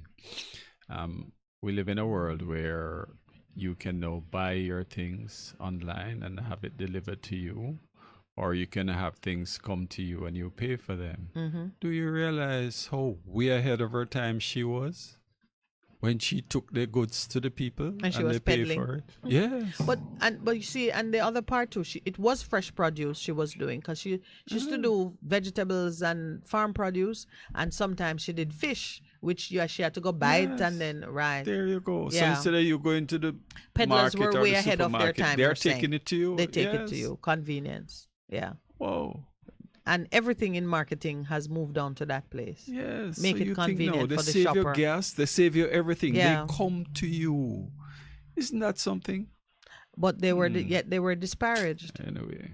Yet they were disparaged. Yes. And the reason they were disparaged is because persons did not yet see value in the convenience they offered. They saw value in owning land and a shop. And in addition to that, it depends on who is doing it. Well, yes, a black person. Depends on who is doing Yes. A black woman begging you to buy something this morning and maybe saying, I need to send the kids out in the morning to school, is a different shopping experience from a Middle Eastern man pull up in his car or with his van and a whole set of rugs. I remember someone visiting us to show us their rugs. Yes. And I think it was someone from Colombia. Mm-hmm. Yes. They come to your house with these rugs, and the rugs are not from Colombia. The rugs are from Turkey and Afghanistan, and so they were just international peddlers. Mm-hmm. Early's reminding us about the word higgler. Yes, just looking at it. Yes, and I used to wonder what it is to higgle. Anyway, it's about time that we recognize persons who offer this service, and it's a service of convenience that we should honor rather than look down upon. We need to start to change but our I mindset. think it also shows the personal responsibility that we must take for the way things are. Because Miss Pearl, as even Earl is asking me, what year was it? Because maybe it was a white Jamaican who attended to her in the passport office. Oh, no. No, but he's making a point that it happened in Jamaica, and it is one of the faces of Jamaica that created what we are talking about now. So then let's look at the other side of this now. How do we change this? How do we change this? And you see our leaders, you go right back to your leader because you set the tone for everything. But you see, it sparks a response in two places. Her son, who is a teacher, her son carries with him the awareness that his mother was disparaged in her own country by the officials who are elected and put in place to handle our business. And he's teaching young children that look like him. Can you imagine what he's saying to them about civics, what he's saying to them about identity and self-respect and dignity and so on? Yes. It gives him a whole different narrative. If he chooses to be righteous in how he addresses it, he's teaching it with compassion and awareness and understanding. And he would no doubt be exhorting young children to understand the sacrifice of their parents and to honor them by doing better and by participating at a higher level in your country. If he is angry and bitter and vicious about it, he would be saying to them, listen, it's each man for himself. You better make sure you climb on top of the next man and be in position, because that man ain't giving you anything. And some parts of our education system reflect that duality. You have teachers, persons, in positions of authority, giving instruction and so on. And the spirit in which they give it tells you that it's each man for himself. Mm-hmm. You have others who's using the Ubuntu. I miss Percival for that. You have others who would be using the Ubuntu philosophy and saying it's a team effort and you need to share and respect and participate and so on. And we had the pleasure of listening to Daniel's teachers speak of how he is demonstrating Ubuntu. Mm-hmm. To his classmates, the younger ones at his own level and so on, and demonstrating a love for scholarship in and of itself that drives the excellence of his own performance. So what I see in it, and everywhere I look, that is what I see. Take responsibility, be involved. That's what I see.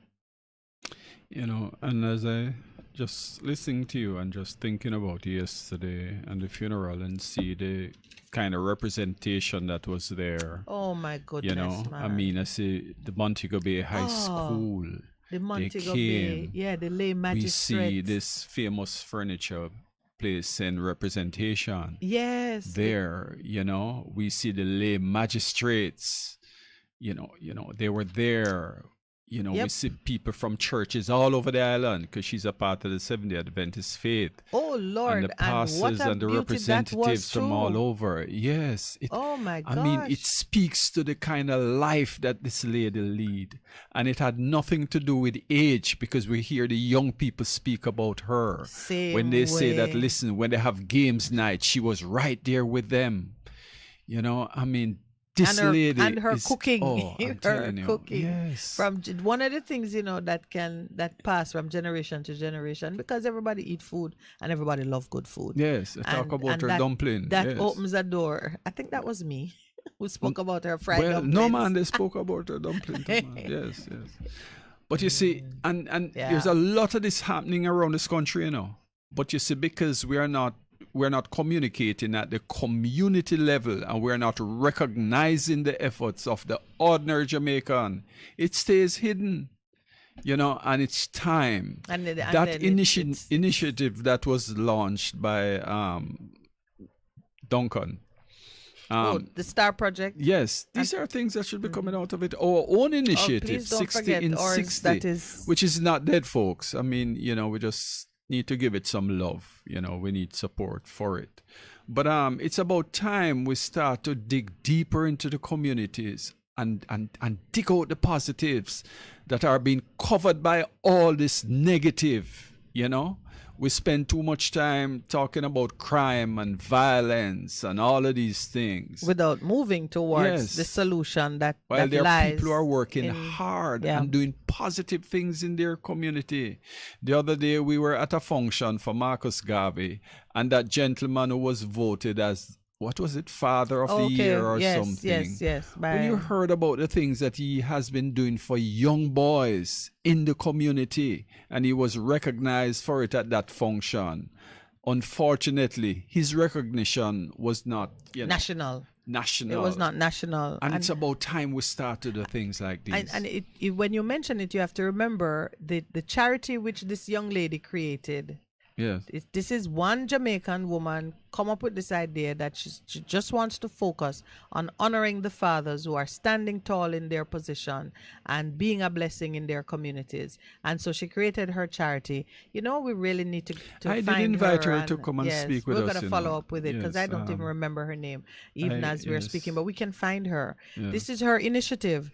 She wanted, and so she created her platform, did her interviews and selection process, and she asked the Marcus Garvey Foundation to participate by allowing her to credit them with one of the awards that she presented. And the man who was chosen is a regular, ordinary, unremarkable individual, which takes me to the scripture that I want. We must have a scripture, and if God not in the mix of things, I for one will never be content, because that's the path he has set me on now. And the scripture is from the Sermon on the Mount, when Jesus stood and looked at the people, ordinary folks standing in front of him, and said, "You are the salt of the earth." That was just teasing my mind at the funeral, because I was thinking, who are these people that he was addressing? Who were they? Because we know, based on his lifestyle and his ministry, that he was not standing in Parliament or standing in the palace or speaking to, you know, the 1% upper crust of his time. He was in the streets, in the wilderness. He was talking to regular, ordinary people. So if you go and just look back at who Jesus was addressing when he spoke in his Sermon on the Mount, it's in Matthew chapter 5, and he said, "You are the salt of the earth." Who are these people that he was calling salt of the earth?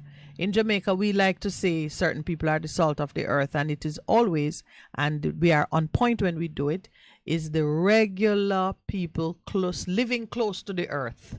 Actually, they are the poorest. They are the ones who are carrying the weight of keeping a country going. They are the housekeepers, the washerwomen, the small farmers, not the mega farmers who can choose today to have a big farm and tomorrow to make it into a housing development.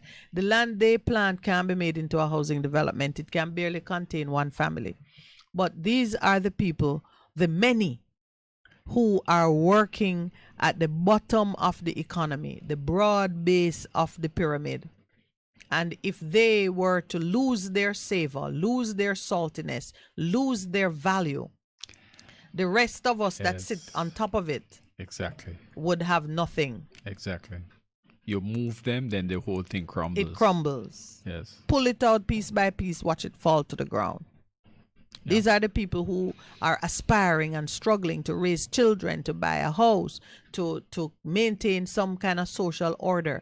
These are the people who, when something go bad in the district, they are trying to figure out, is it because we went to the Oberman or we never got church enough? Is it because these are the ones who are creating that mix of energy at the base of our society that keeps food on our table, people to wash our clothes and clean our houses and so on and so forth. And you see, they are the salt of the earth. It is important for us to understand interdependence, because sorry, this is when you appreciate your neighbor more. You realize no man is an island. You cannot do it on your own. We are all dependent on each other, no matter how rich you are. We are all dependent on each other. And it's about time we recognize that.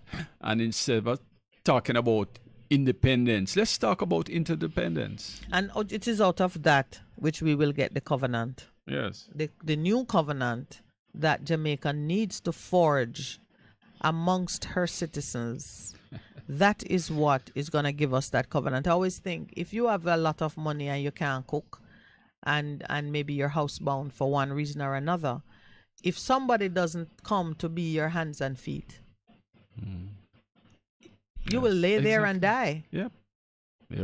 Doesn't matter how rich you are. Yep. You have a stroke and you can't, I've fallen and I can't get up. And when you did, somebody have to dig the grave. And even if, I mean, the most you could do is say, well, I spite them. They will have to move my decaying body because nobody cared enough to visit me in my hour of need. So that is the covenant that we're trying to work our way to. And every opportunity that we get to visit the issue, I say we need to visit the issue. So the queen has died. There is a king, because there's never a vacuum on the throne.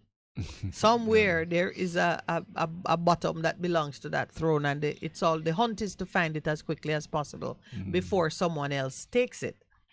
So the queen is dead, long live the king, and Jamaica has been like first out of the blocks. Honestly, me never think Buckingham Palace was as efficient. The Prime Minister.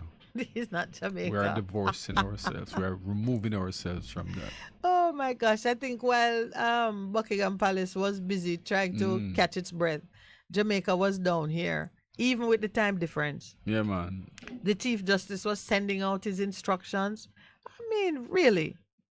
So they can be efficient. They can be efficient. They can be efficient this morning. And they can give more than is needed because Britain doing 10, we doing 12. Oh, yes, man. So, this morning, me sure there are a few constables saying, oh, yeah, long live the queen. The queen. The queen. Oh, sorry, king. The queen. Long live the queen. Okay, Minett. Irreverent. All right. Yes, Earl Brown has said, I saw you laughing, I had to look. Yeah. Earl says some people salt bad. That mean them have bad luck. Oh boy. Oh, Lord. Earl, I hear you about the Boscobel Airport. But hold on. The Jamaicans had protested when it was named after the James Bond author. Did they? Yes, man. Remember then they'll tear down the sign. Oh, yes, you're right. And I think I'm trying to, whatever it named now, it just named Boscobel Airport probably. Would you check for me, Eden? What's the current name of that little airport in Boscobel? I think we had tried to name it after Ian Fleming. It's still Ian Fleming? Oh, we were resolute. Yeah, man, it didn't change. It didn't The change. people had defaced the sign, torn it down, whatever, and it was a scene in terms of how we name it. Now, early saying we should call it Marcus Garvey Airport. Marcus Garvey International Airport. It would be interesting. That certainly would sit If well it were with in- our caller. If it were in Saint Anne, let's not remember that.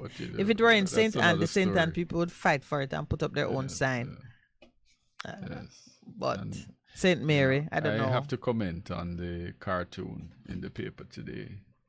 Where here it is, a picture of a man and a woman running with sweat pouring off of them. Say, run, gunman are come.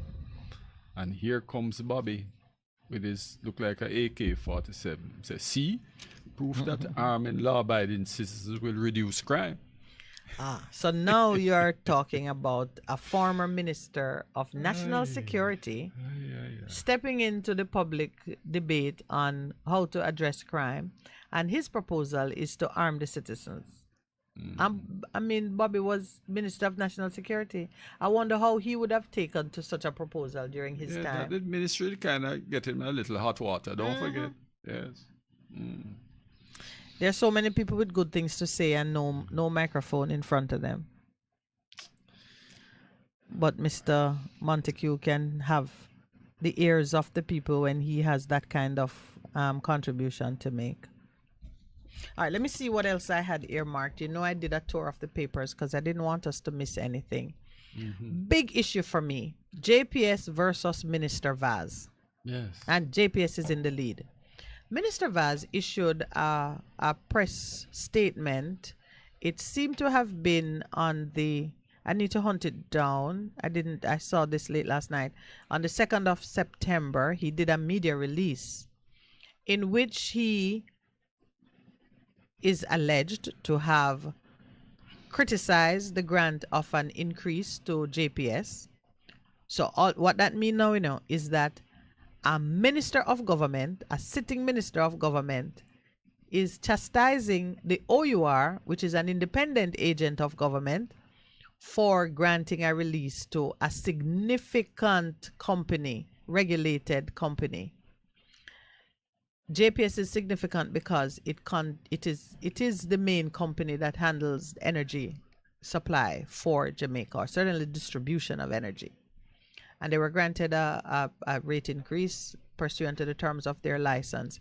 And the minister who is responsible for energy criticized the OUR. Now, in any other country, that would mean the citizens should take up arms. Yeah, man, that's irresponsible. Because if the government is saying that this thing should not have happened, yes, yet it happened through the workings of a government agency, the independence of the OUR is only independent from the manipulation of the politics. Is there a disclaimer by the government under that? Under the independence or under the statement? No, I want to see it. I want to see the actual statement. I'm here thinking Bess FM is one of the media houses. It's something that I have spoken on. The Ministry of Information, whomever is responsible for the dissemination of these media releases that come out of government from time to time. It's bad enough that our ministers don't make themselves available to the press for interviews except to the, wherever they select and like. They are not generally available. I remember trying to get Minister Tufton to speak with us during the pandemic days. They never gave us a positive response. They just kept, we'll get back to you, until even the pandemic itself gave up. Oh, yeah. So they're not generally available to the media houses. And press releases are coming out, but mostly you read about them in the press. I have tried to put us on the mailing list. I've put us on the mailing list for several of the NGOs that are issuing statements. So we're getting statements from NGOs and from some political parties. But Minister Vaz issued a statement which addressed matters pertaining to energy. And not everybody have it. I just read about it it was a little, I dug it out of an article last night when I was just reading the news from the weekend. So I have to find it. Eden, please make a note for me. You could go online. Maybe it's on his website. in the press room on his website. I saw it late in the night, so I didn't check. Oh my, I gotta come back to that. That's the chat can distract you, you know, because Straight Up has just said the airport was first named after Errol Flynn, the American actor who he says was an avowed racist. Oh. And called the three Jamaican actors in the last movie, The Three Blind Mice. But that wouldn't have been Errol Flynn. Errol Flynn was, well, that might be movie history that I don't know. But Errol Flynn was the American actor who played the character, who played a character in the James Bond movie and who bought out that island which is off the coast of Portland. What's the name of that island again? Yes. I'm trying to remember who owns it now. But that was Errol Flynn. Errol Flynn. But the name of the airport now is Ian Fleming. Ian Fleming. Ian Fleming is the author of the book. And perhaps he was the one who called the men the Three Blind Mice. Anyway, I digress.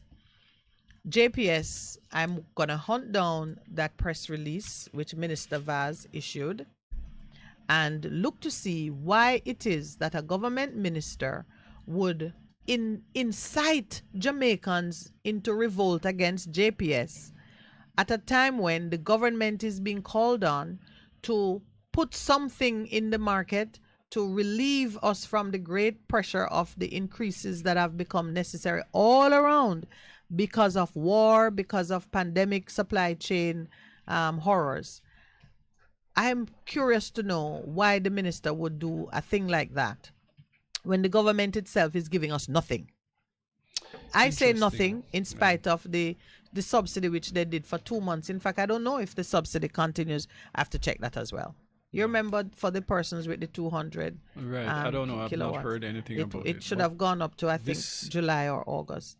Yeah, this is definitely something to talk some more about. Because we've been asking also, well, persons have been asking for the government to take the GCT off the electricity. And GCT, believe me, if you take it off the electricity... Or the fuel tax. And more money goes into the hands of the public, you're going to get it back. Yes, because we have to consume are going to and spend live. it. Yeah. All right, it's Anyway, 8 a.m. it's time for a break. Time for a break.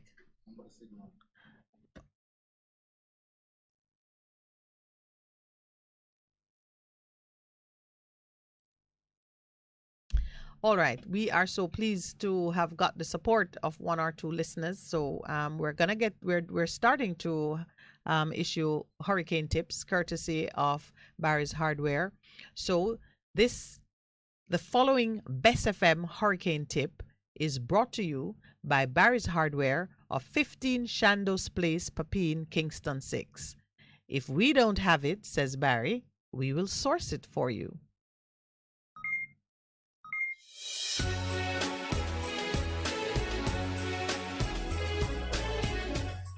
When preparing for a hurricane, ensure that you do the following. Check on these emergency items. How much water do you have in store for each member of your household? Store as much drinking water as you can, but you must store at least 1 gallon or 4 liters of water per person in the household for at least 3 days, preferably 1 week. Young children and sick persons will actually require more water. Do not empty water stored in bathtubs or other receptacles until safe drinking water is restored. That was your Bess FM Hurricane Tips for today. Your Bess FM Hurricane Tips is brought to you by Barry's Hardware, 15 Shandos Place, Papine, Kingston 6. If we don't have it, we will source it for you. A difference you can hear, a difference you can feel. Bess FM 100 on your dial. Keep listening. BBC News. Hello, this is Jerry Smith. King Charles III has praised Britain's Parliament as the living instrument of democracy. In his first address to members of Parliament as monarch, he accepted their condolences on the death of Queen Elizabeth II and said he would follow his mother's example of selfless duty. Johnny Diamond reports from Westminster. The band of the Household Cavalry marked the moment when the King came to Parliament for the first time. With the Queen Consort at his side, King Charles walked through the 900-strong gathering of Lords and Commons. They sat as first the Lord Speaker and then the Speaker of the Commons delivered their addresses, appreciations of the reign and service of Queen Elizabeth and her connection to Parliament.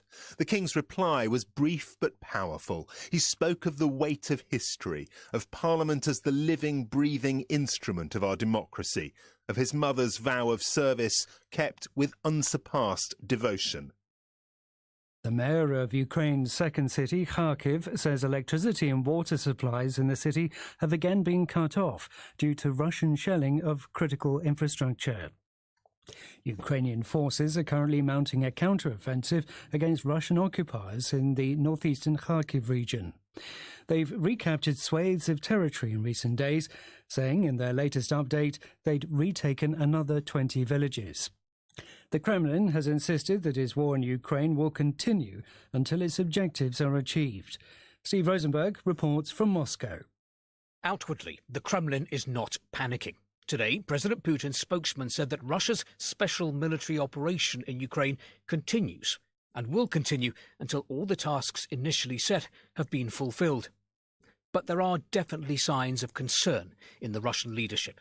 Last night, Russian state TV's flagship news programme, normally very upbeat about all things Kremlin, began with the presenter admitting that Russian troops had pulled back from Kharkiv region. On the front lines, he said, this has been the toughest week so far. The International Labour Organization says about 50 million people around the world are trapped in forced labour or forced marriage, with women, children and migrants the most vulnerable. Imogen Folks reports from Geneva. The ILO report shows people living in either forced labour or forced marriage rose by more than 9 million between 2016 and 2021. More than half of all forced labour takes place in wealthy or middle-income countries, with migrants particularly vulnerable. The report raises concerns about conditions for migrant workers in this year's World Cup host country, Qatar, and about forced labour in parts of China. BBC News. Officials in southern Pakistan have warned that more villages are facing the threat of inundation because of waters overflowing from the country's largest freshwater lake. They've already made breaches in the banks of Manchar Lake to divert the floodwaters. They're also scrambling to protect a vital power station in the region, supplying electricity to millions of people from a threat of flooding. The United Nations Secretary-General has urged those involved in the war in northern Ethiopia to seize the opportunity for peace after Tigrayan rebels said they were ready for talks. Antonio Guterres said all sides should stop the violence for good and opt for dialogue. Gains by a populist far-right party in Sunday's Swedish elections look likely to help a right-wing coalition to power. With about 95% of constituencies declared, the anti-immigrant Sweden Democrats appear to have over 20% of the vote. Maddie Savage reports from Stockholm. People always thought it would be tight, but because Magdalena Andersson, the Social Democrat leader, is popular as a person, she's done very well in polls around leadership and who people might want to lead the country. I think some on the left certainly thought that that would give them the edge, and now that doesn't look certain at all. So I think there is also a sense here that it is a turbulent time here in Sweden, and the political agenda has shifted a lot. We are likely to see, if the right get through, a populist nationalist party in a more powerful position than it's ever been. A court in the Indian city of Varanasi has ruled that a petition by Hindu worshippers asking for access to a shrine behind a historic mosque can continue to be heard. A Muslim group had opposed the petition, saying it was against a law that barred changes to existing places of worship. Security has been stepped up in the city to prevent tension. BBC News. A difference you can hear. A difference you can feel. Bess FM, keep listening. Vejan Printers for all your printing needs. We specialize in calendars, flyers, brochures, and more. Call us today at 968-7506. That's 968-7506. Or visit us at 4 East Bloomsbury Road, off Hagley Park Road. Vejan Printers, your best choice in printing. half a tree, one and drive, half a tree. Bossy, how we do I take taxi star? Jano, I want to tell you, say, 2 months now, my transmission mash up, and me check everybody and can't hear nothing positive. Yeah, hear me? Yeah, waste all that time I shop around and never call the experts. Winters Auto have them. Them have over 35 years of experience and them diagnose the problem and get back your transmission brand new. For them service excellent and efficient. Trust me, man. Yeah, hear me? Call them at 929-7040 or go to them at 106 Maxfield Avenue, Kingston 13 and talk directly to the boss. Just tell them I'm me, send you. You big star. Yeah, man, respect my boss. I try and call you, cause trust me. Waiters Auto Spares and Repairs, good afternoon. What a relief.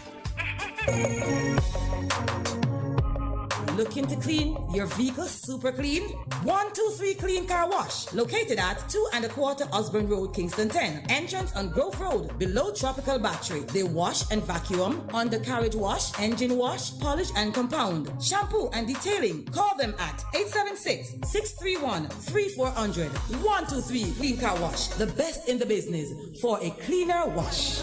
Believe me, it's so easy. What should a taxi service do for you? On-Time Taxi Service is more than just a ride to the other side of town. They offer clean and spacious vehicles, reliable service, and promise to always look out for their customers. They'll come when you call and take you where you want to go on time.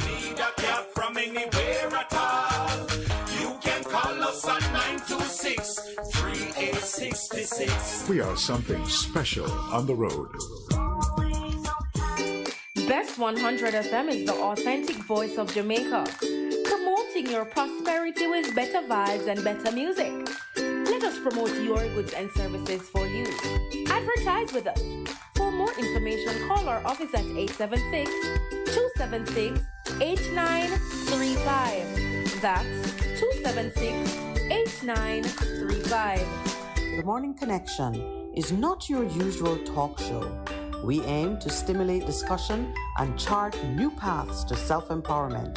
So please join us, Minett and Percy, on The Morning Connection, Mondays to Thursdays, 6 a.m. to 10 a.m. on Bess100 FM. It's good, it's better, but nothing beats.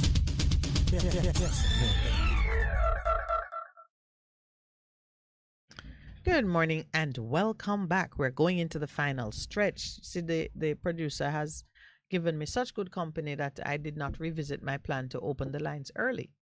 But let me tell you the numbers to call: 619-1508, 279-8473. Those are the numbers to call. But I want to share this with you before you begin to call in. JPS and the government are at war. The minister declared war on JPS, and I don't think the country knew. I certainly haven't heard anybody talking about it. I found the press release of September 2. So, where are we? The 12th? 10 days ago, a declaration of war was made, and I don't know that we were aware. So I'm making sure that everybody knows that Minister Vaz has declared war on JPS. Why do I say it's a declaration of war? The minister has summoned JPS to attend before cabinet, and it is taking place today at 12 noon.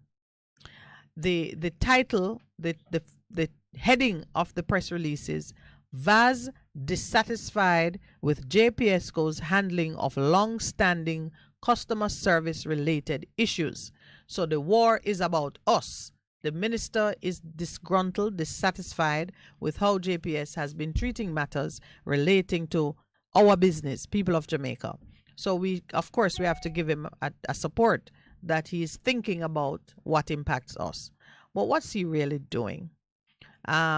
He's representing that there is about 100,000 residential customers ready to get on the network and pay money to JPS for proper service, but they have been delayed in doing so because JPS doesn't have the necessary equipment and parts in order to welcome this 100,000 customers. I did see in the paper yesterday, JPS says it's way less than that. They don't know where he got 100,000 from, because they would gladly receive 100,000 paying customers. It would bring down the cost of electricity to the rest of us. So right away we see there's a dispute on that.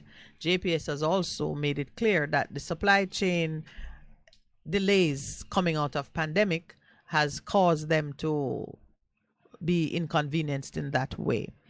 He's also complaining, this is Minister Vaz now, about the persistent unscheduled power outages ranging between 18 and 36 hours, with the most recent being 2 days ago, meaning September, either the 31st of August or on September 1, depending on how he's counting his 2 days, when 10,000 customers were left without electricity. All of us know the pain and horror of that. And I, for one, had taken out the JPS license and read on air the many, many provisions in it which require them to be more forthcoming about those issues and to do better. Minister is going to bat for us. He is also addressing their policy regarding how they pay persons who suffer loss when these prolonged outages occur. So JPS is coming before Cabinet today to answer to several matters, and he lists them. They must report to Cabinet on how those matters will be addressed. They must provide a supply chain assessment report on the impact of the challenges being encountered by JPSCO. On the construction industry, he specifies, which is where it gets interesting. Minister Vaz is not going to bat for you and me. Minister Vaz have some more serious agenda at play.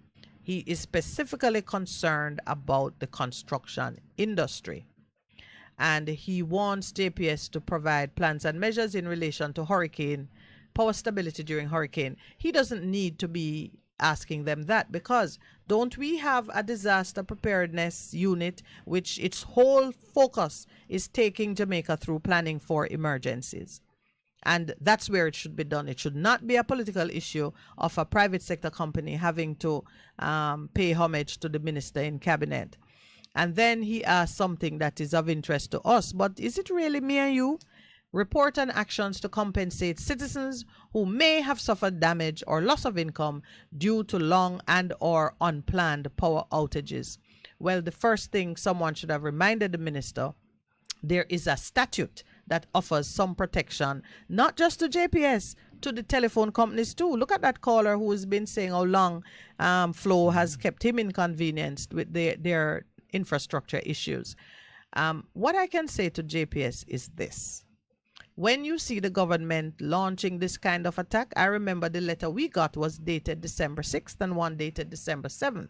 So JPS own is dated September 2. The government is on a path to make some. It tells me somebody is waiting in the wings to deal with JPS's business. And this is the start of it. That is my opinion. It is nothing that is in the press release. I am just looking at a pattern which usually comes from how government profile in the past. What they did to Carousel, they have fired the first shot against JPS. We had one man come up and say government should sell its shares in JPS. That was some time ago. Now we have JPS being summoned to attend before the Cabinet and explain itself. But what is the kind of, what does it for me, the coup de grace, the stroke of death, is this last thing that the minister said. I'm just going to read it. The minister has taken note of the recent 0.7% rate increase granted by the OUR, and while he understands that the OUR is the sole entity empowered by law to grant such increases, the minister feels strongly that the increase should not have been granted at this time, given that JPSCO has failed to address these long-standing customer service-related issues. That is an important thing for us to consider, because when the OUR makes an assessment of JPS's rate request, the OUR is required by law, and I'm sure JPS would have insisted on it, that they take into account all the operational issues that affected performance. So it is not likely by any stretch of the imagination that the OUR did a rate increase without giving proper attention to the very issues that the minister is complaining about. And please remember that the reason we have an independent regulator, regardless of what you feel about its performance, is to allow private sector entities investing in these various industries to escape the wrath of the politician. So when the minister carries JPS before cabinet, when the minister is not the regulator, the OUR is the regulator, something very political is happening.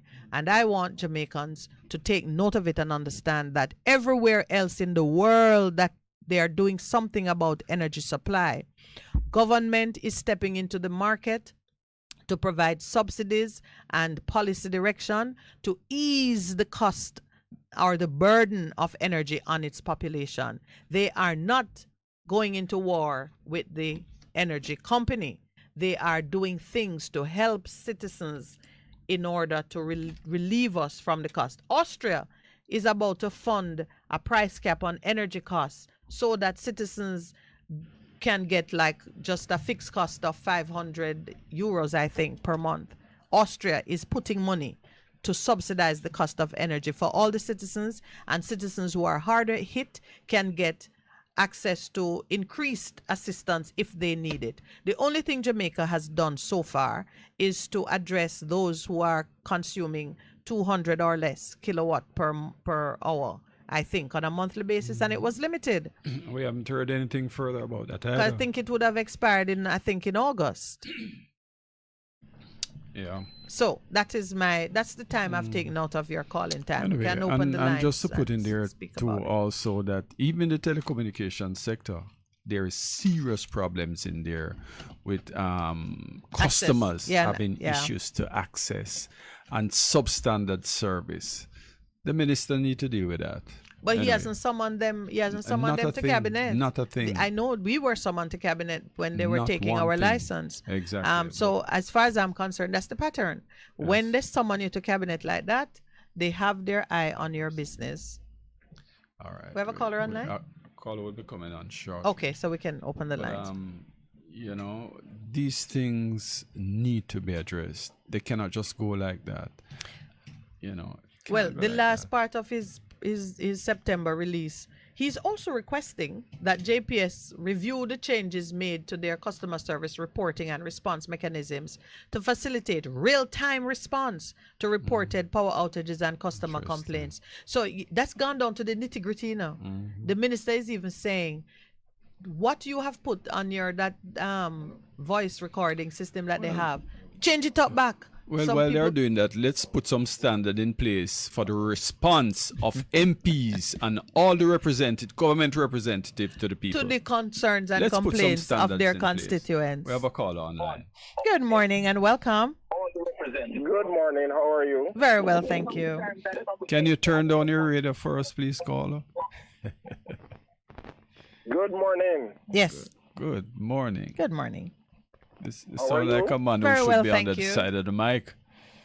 I've been listening to your program, but you know, I'm just thinking that what the government is doing is very Machiavellian in their outlook. Especially this last thing here that we just read. Yeah, man, they need to do better, but the people are very fully awake to what they are about, you know. I think so too, Pastor Percy. One would hope so. Yeah, man, but you know, I was on the weekend talking to somebody. I know what they said to me, and they were saying that we're at a turning point in terms of what is happening in our country, and there's a trigger that's going to come that they're going to say, so the people away with you, we have had enough of you, it's time to truly change, because even as what one of the callers have said about why 12 and not 10 days of yes, morning. Yeah, and we shouldn't even be mourning. Like the flag at half mast and says, thank you, but we should now be moving into a greater impetus to just move to republic. And as somebody has said before, to become a republic, you don't need a referendum.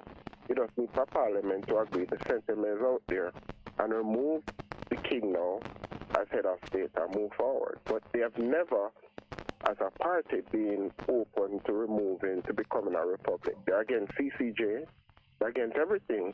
That speaks to our independence.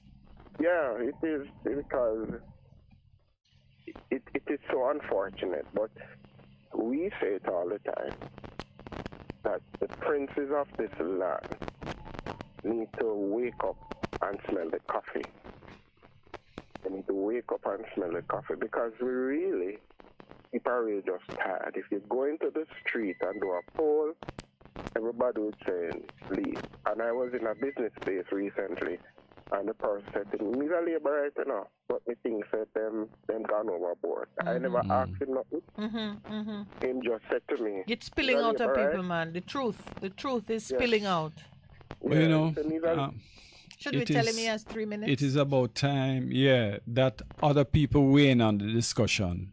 We have been getting calls week in, week out from the same people. And from the start of it is program. about time other Jamaicans add their voices to this issue. You know, it can't be just a few people keep saying the same thing. You know, it suggests that they are the only ones who are concerned. You know? But we know that all the persons who share the sentiment may not be calling or even have access. A lot of people can't even get a good radio signal where they are, because as you just said, caller number one, as you just said, there seems to be an effort to keep us in the dark and just have the good looks out on the front page. Lots of people can't even participate in the discussion because they don't even have access. But if you were to meet them in the shop or on the road, this is how they feel. That's why, I was going to say me and a certain someone, but let's say everybody knows Pastor Percy calling. That is why you and I need to go on the road with some of these discussions. We have to. We have to get the word out there and wake people up to the reality of what is going on. Yeah. Waking up to the reality. So that's just my 2 cents before I start sneezing all over the place. Thank you, sir. All right, my well, brother. I bless Get you, well and I soon. hope you, that you get well, and Get you'll well be here soon. tomorrow to really take the discussion to a higher level. Thank the you shoes so them much kind for of big, calling. so I thought you said they must squeeze your foot. No, them too big. Because your feet are bigger. All All right, right, my thanks, brother. Percy. Feel Next better. Yes. Good morning and welcome. Africa love my sister, blessed love. Blessed love, Brother Kremlin. Yeah, I've been upset, over a couple of days now. And I'm saying that, it is so sad that when I hear about this 12-day thing, I kind of get crazy. You know what I mean? Yes. You know the contribution to slavery from the 16th century, come up to Jamaican people. What was in the late 16th century, it was 400 slaves in Jamaica. At the time the population, I don't believe it was 1 million. They didn't even reach 1 million. And when you take out 400 out of maybe 800,000 people, you must realize the damage, But one thing that gets me upset now is that 2 things, the opposition and the journalists in Jamaica. Mm-hmm. They get a milestone now, both the opposition and the journalists. Where journalism is concerned, to make an announcement, to discredit what the government have said to we about 12 days, mourning for who? Why them don't know the wickedness, right? But this queen and our ancestors have done us. Why then just sit down and not a word from them, from the Prime Minister announced about 12-day mourning? And that this morning you at him PGM got sign some damn document. Condolence book. I'm sure he say, these two parties, them are hypocrite against the people's right in Jamaica. And this is why, I cannot support certain things. And it grieves me. Them things says all of we in here is fool, are idiots. Well, Ras Kremlin, it can well be, that the media house has published that picture so that Jamaicans can take a realistic look at where we are and exactly what you are doing. Remember, sometimes we chastise the media for exposing certain things, thinking that they do it because they're in agreement. Sometimes it is the picture that is going to give you that 1,000 words understanding of where we really are. So when a man release a thing to give you knowledge, it is up to you how you use that knowledge. And I appreciate the points you're making, because you wouldn't have been able to make it without that picture showing you former Prime Minister PJ Patterson. You see where they put it? It's right. It is in the top banner, and they don't make a statement about it, no story about it. They just say former Prime Minister PJ Patterson signs the condolence book for the late Queen Elizabeth II at King's House in St. Andrew on Sunday. And they tell you that the funeral is going to be whenever. The funeral for the monarch who died on Thursday will be September 19th. Now, let us see how many people gonna take your view and how many people are gonna rush up to Jamaica House so their signature can be in that book. What you know, man? That is what tells you the state of the nation. Yeah, and man, show you something. Yes. It's right now. Mm-hmm. It's full time. We realize and understand what we are going through. You know what I mean? And let us try to be realistic. Because even the journalists, their mouth lock. You know why? Because they get their doctorate from the university, which belong to the Queen. And if they should open their mouth, they can be dismissed or barred. No, I mean, that's taking it farther than it goes realistically. Even the lawyers in Jamaica, you have suffered certain consequences. Yes, and yet I'm still saying, hold back the rhetoric a little bit on how far it goes. We should have a right understanding of these things. The university exists by royal charter, true. But what it means is that the university is separate, independent of political manipulation by the different governments that contribute to it.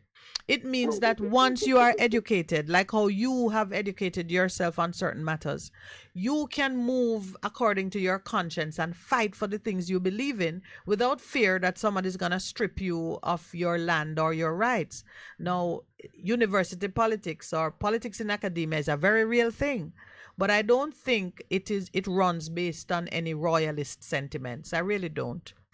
Oh, you don't think that way? No, not on the royalist part. I think they have their own issues and struggles with identity, because there's a lot more the university should be doing. But what you're saying to me, yes, that when we say we want dismiss ourselves from this monarch, yes, it is a camouflage then. Yes, because look at what's going on. I think Parliament, not because Parliament love the Queen, I think Parliament loves the lack of accountability that they enjoy under this arrangement. And every political party that aspires to leadership and gets into power fall in love with it same way and don't want to change it. So even now, when persons of education and knowledge on both sides of the divide are saying we can do it this way, you're not getting that consensus in Parliament. I would have said some more things. Yeah. I'm going to hold my peace. Because this stuff, yes, it's right now. Yes, this is unacceptable. I agree with you. Rastafari is concerned. It's unacceptable for me Where the too. people of Jamaica is concerned. Unacceptable for all of us. Them agree. I Rasta. I denounce this. I Rasta. Well, we denounced it to you, my brother, so too. I'm not so sure where you would place us. But we get the point, eh? Yes. We're going to take another call. Thank you, my brother. All right, sir. Appreciate it. Mm-hmm. All right, cool. Good morning. Welcome to the Morning Connection. Yeah, good morning. Good morning. Good morning. Morning. Yeah, Raspal, yeah. You're us. Yeah, well, the caller before, the previous caller before, everybody have I deal with it, you know, and we have to unite, you know. Raspal. When I look on a Rasta, you know, but may I say, it's a time for Rasta come together and know everybody have fight it. No separation. Can you wait while we take a station break? We're way past the time. Yeah, we're 3 minutes past the 8:30 mark. Just wait for me, please. Thank you. A difference you can hear. A difference you can feel. Bess FM-100 on your dial. Keep listening. Print is for all your printing needs. We specialize in calendars, flyers, brochures, and more. Call us today at 968-7506. That's 968-7506. Or visit us at 4 East Bloomsbury Road, off Hagley Park Road. Vijam Printers, your best choice in printing. What should a taxi service do for you? On-time taxi service is more than just a ride to the other side of town. They offer clean and spacious vehicles, reliable service, and promise to always look out for their customers. They'll come when you call and take you where you want to go on time. From anywhere at all. You can call us at 926-3866. We are something special on the road. Half a tree, one and drive, half a tree. Bossy, how we do I take taxi style? Jano, I want to tell you, say, 2 months now, my transmission mash up, you know, and me check everybody and can't hear nothing positive. Yeah, hear me? Yeah, waste all that time I shop around and never call the experts. Winters Auto have them. Them have over 35 years of experience and them diagnose the problem and get back your transmission brand new. For them service excellent and efficient. Trust me, man. Yeah, hear me? Call them at 929-7040 or go to them at 106 Maxfield Avenue, Kingston 13 and talk directly to the boss. Just tell them I'm me, send you. You big star. Yeah, man. Respect my boss. I try calling her, cause trust me. Waiters Auto Spares and Repairs, good afternoon. What a relief. Looking to clean your vehicle super clean? 123 Clean Car Wash, located at 2 1/4 Osborne Road, Kingston 10. Entrance on Grove Road, below Tropical Battery. They wash and vacuum, undercarriage wash, engine wash, polish and compound, shampoo and detailing. Call them at 876-631-3400. 123 Clean Car Wash, the best in the business for a cleaner wash. Believe me, it's so easy. The Morning Connection is not your usual talk show. We aim to stimulate discussion and chart new paths to self-empowerment. So please join us, Minett and Percy, on The Morning Connection, Mondays to Thursdays, 6 a.m. to 10 a.m. on Bess100 FM. It's good, it's better, but nothing beats.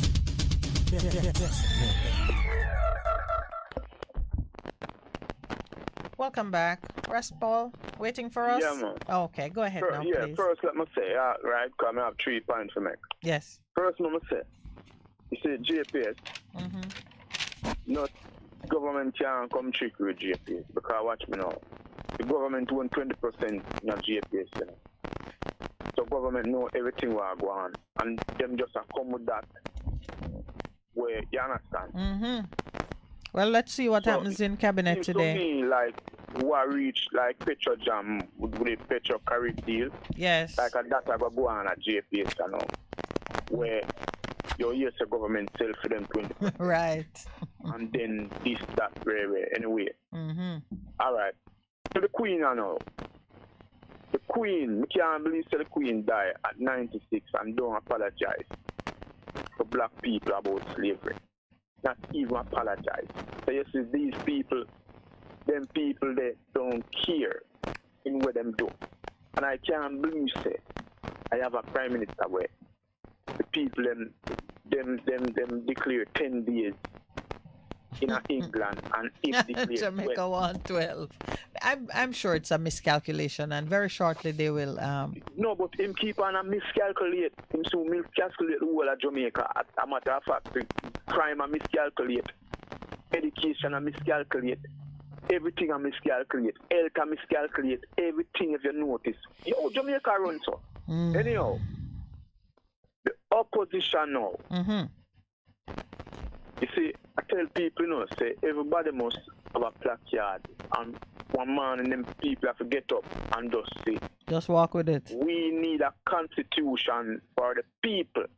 So we need constitution reform, where a constitution where the people are going right for the people. Where these people say we're serious about constitutional change, where we can get for this country go ahead. One law for rich, one law for poor. And all of this injustice and all them things we are going. So you need to stop. Now, the opposition, I don't see the opposition attack, and they must say, well then, like them have a plan for it. Even I say, well then, when we come in power, all of the money that we misspend, we're going to try to get them back, and we're going to try so people go to prison and you hear the opposition and say that the opposition like them want to come rule after the same constitution, the same system, and that's why them keep on there at 16%. Yes, yeah. You understand? I do understand. Any of say that the people, any of the people know say people who got prison, top people got prison, people who are accountable enough for what them go on with them. Same thing with the high gun up to 50, long time, But them know what them want to come in, as you say. Certain things fit them. Yeah, so, man. When you taste the power, you like it too. Yeah, you see, you understand? See, we can't, Jamaica can't continue to go on, It will not. I just see some people don't know, Jamaica, they're on a crashing level, Yes, sir. As the pastor said, I'm going to the place and hear some people talk. See, Jamaica right now, Jamaica the panel. You know when you're going on a plane and you see the pilot come out, and you say, wait for the pilot come down, and it's supposed to run there fly the plane. Jamaica just the panel a thing where it I don't know. But of course, you know that a country can't run on autopilot like that. That's show you about them political now. I vote for people signing up, but you see who them show a sign. You see who the Gleaner show a sign. So, once GLP agree with it, PMP agree with it because TGA a sign. You understand? So you think there's a message in that part of it too? Yeah, they don't media, man. Oh, I'm not tell you how things go, man. Hey, the amount of money where this government has spent on certain media and on some media and to spin them things, and if them spend them money upon the people where they are King Street with homeless, nobody would be homeless.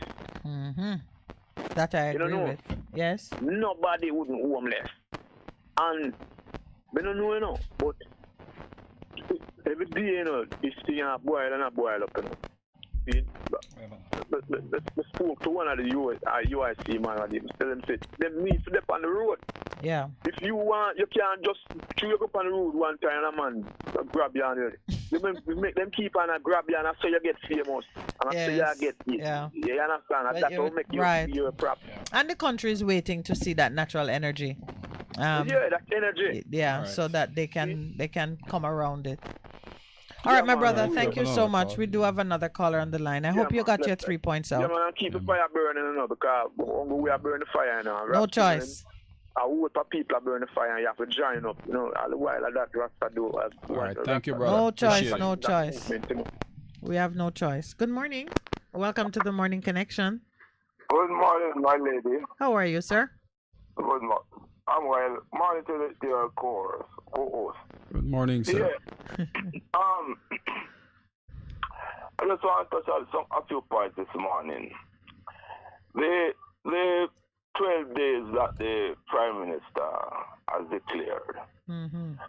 Now, today is one of the most disappointing things in my life. I am in my 60s. And one of the most disappointing acts that I've seen a Prime Minister of this country do. Can you imagine us as a nation after 60 years of independence. And we are declaring 12 days for our head of state. Not a Jamaican, a foreigner, someone who belonged to an institution that has slave our ancestors. Paul Bogle and all those men and Nanny and not Nanny and Paul Bogle and Taki and all those freedom fighters. But even if you come right down to Marcus Garvey, must be turning in their graves, man.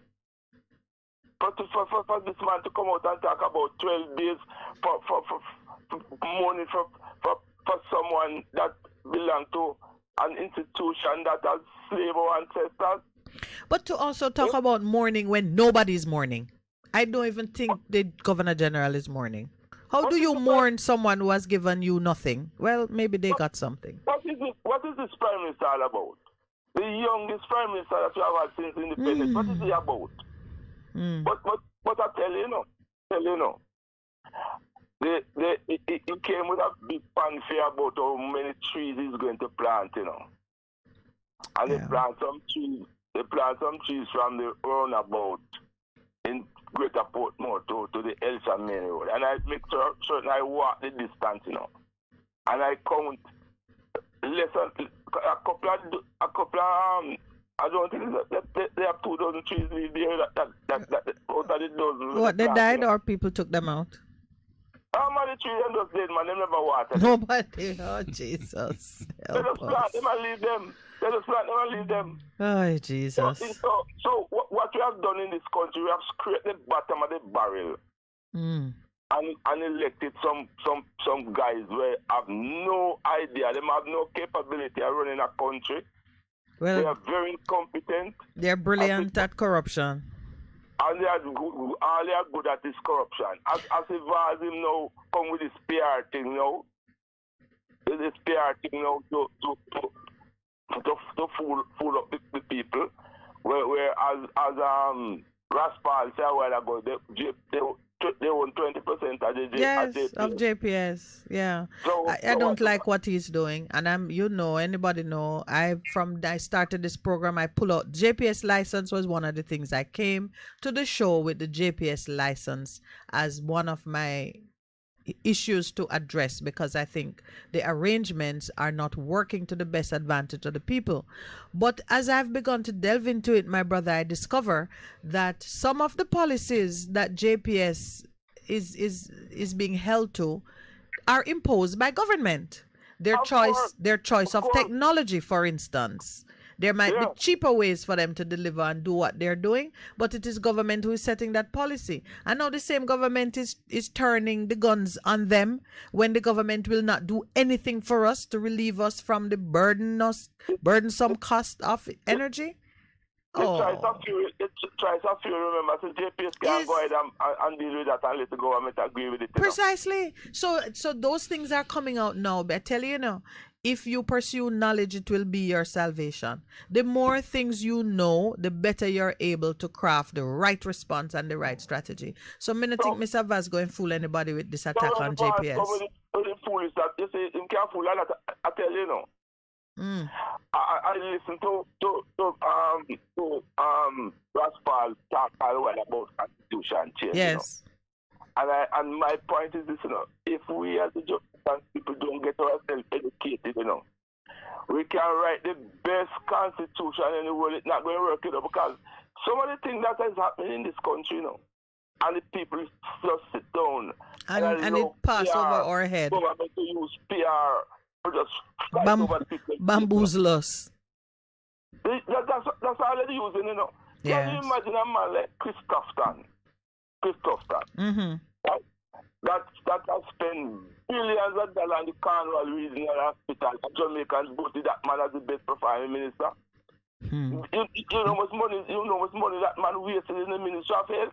Did you hear the caller on Thursday who spoke about the 400 sick people in Maypen Clinic and how they call out the police on them and how the doctors eventually said, listen, we should have 6 doctors here, we only have 2, and the disrepair and the shambles that's taking place, the shambolic affairs at Maypen, and in the same week that man is being announced as the best performing minister. So we're Jamaicans are jokers.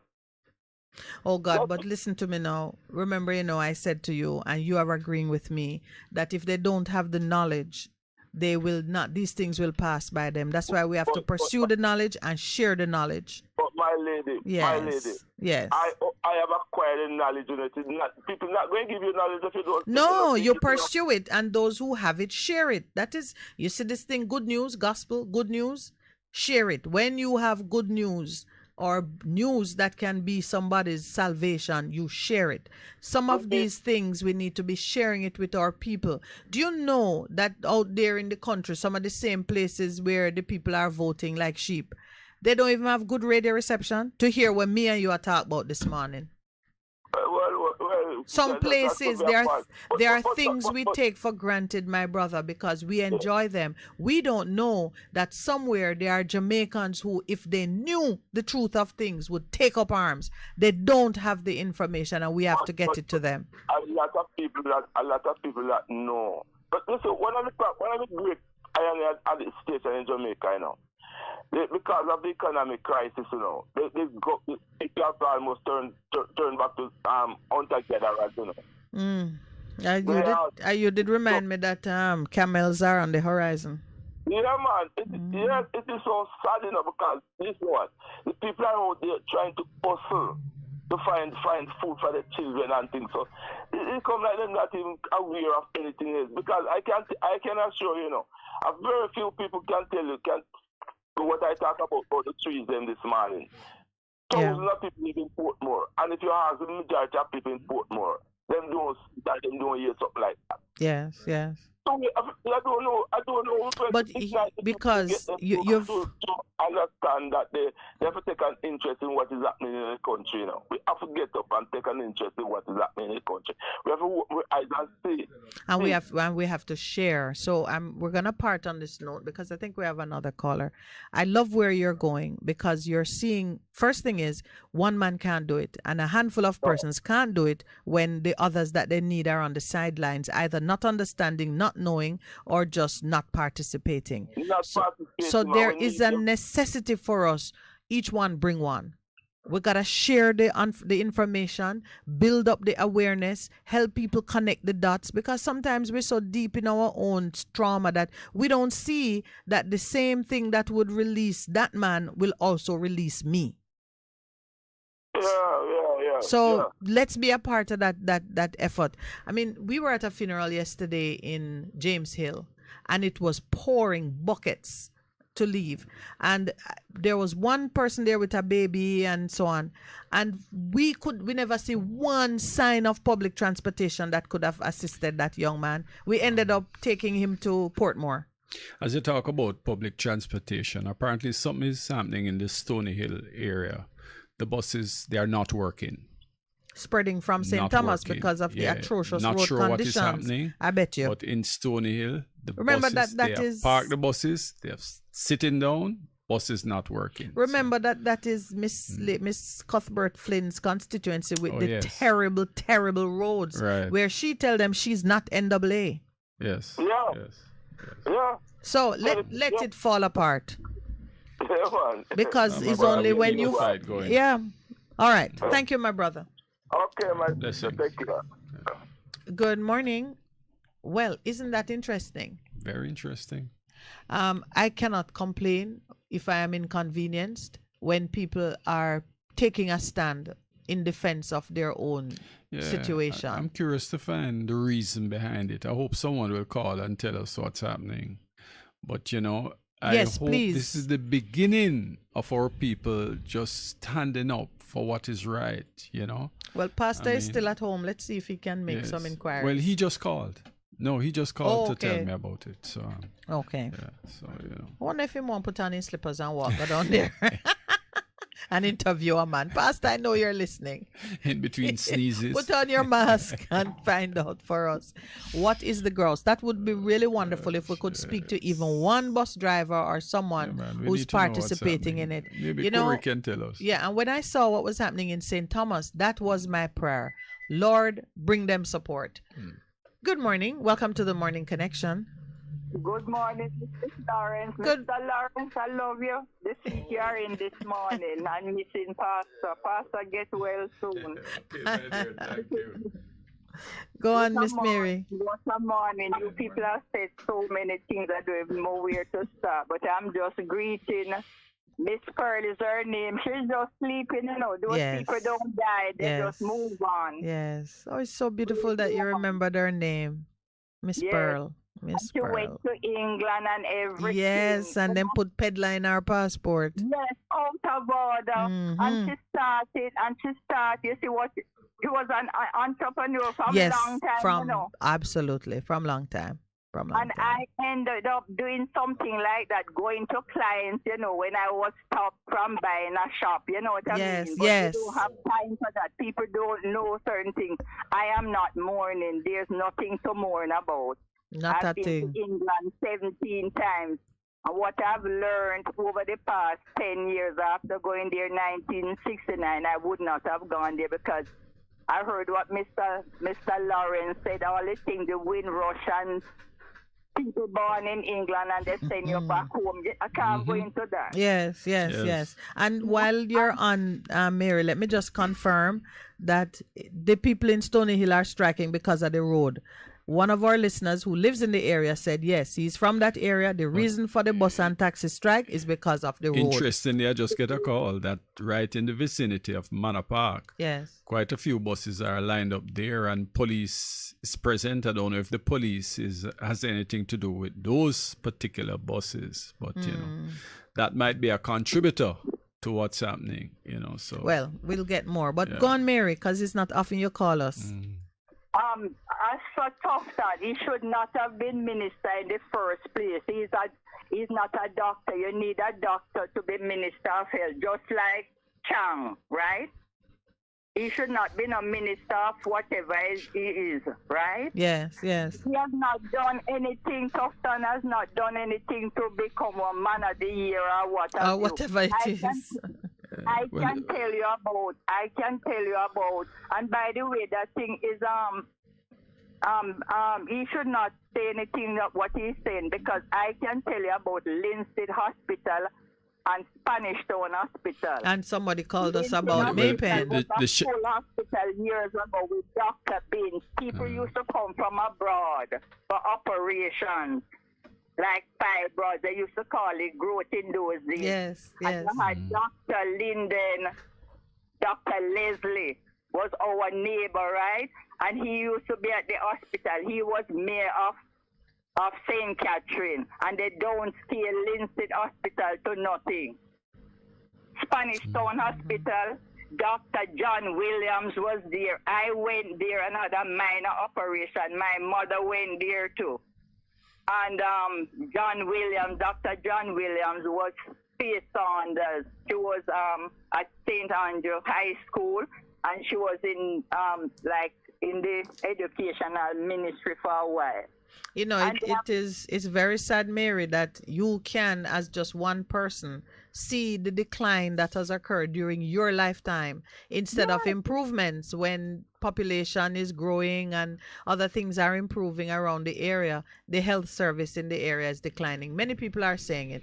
And Mr. Tufton, Dr. Tufton should not sit pretty feeling that the popularity in the polls is an award of anything. He's a very arrogant man when he can't have his own way. Well, I would not know because he did not consent to come on the program so we could talk to him.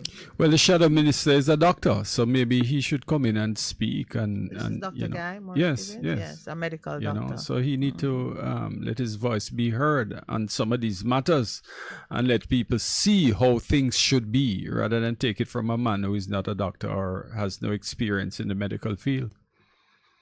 And back to Miss Pearl, right? when they call her peddler, right? Yes. I can tell this as a fact. When I was 3 years of age, hurry, that man Sinclair, Yes. he was a peddler. He was a peddler walk up and down with his goods. He used to, I was a 3-year-old child, and he used to be in bog walk with a grip. I remember that man with a grip and a yardstick. But you know, Mary, there are some great people in business who started in the same way. I think Mr. Butch Stewart started in the same way. I've heard him talk about moving from having the things and into the car back and so on and so forth. Yes. A lot of traders begin that way. And Rhea D too, the great Rhea D, he used to be on Yes. the road with watches Yes. at the time. Yes. I worked with Percival for a number of years, right?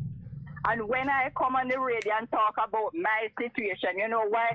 I have heard people saying, but that thing went years ago. Why is she talking? You know why I'm talking? Because I got no defense, no identification. You understand what I mean? Yes, and listen to me. And I will talk until my eyes closed. If I had gotten any defense, I wouldn't have to talk.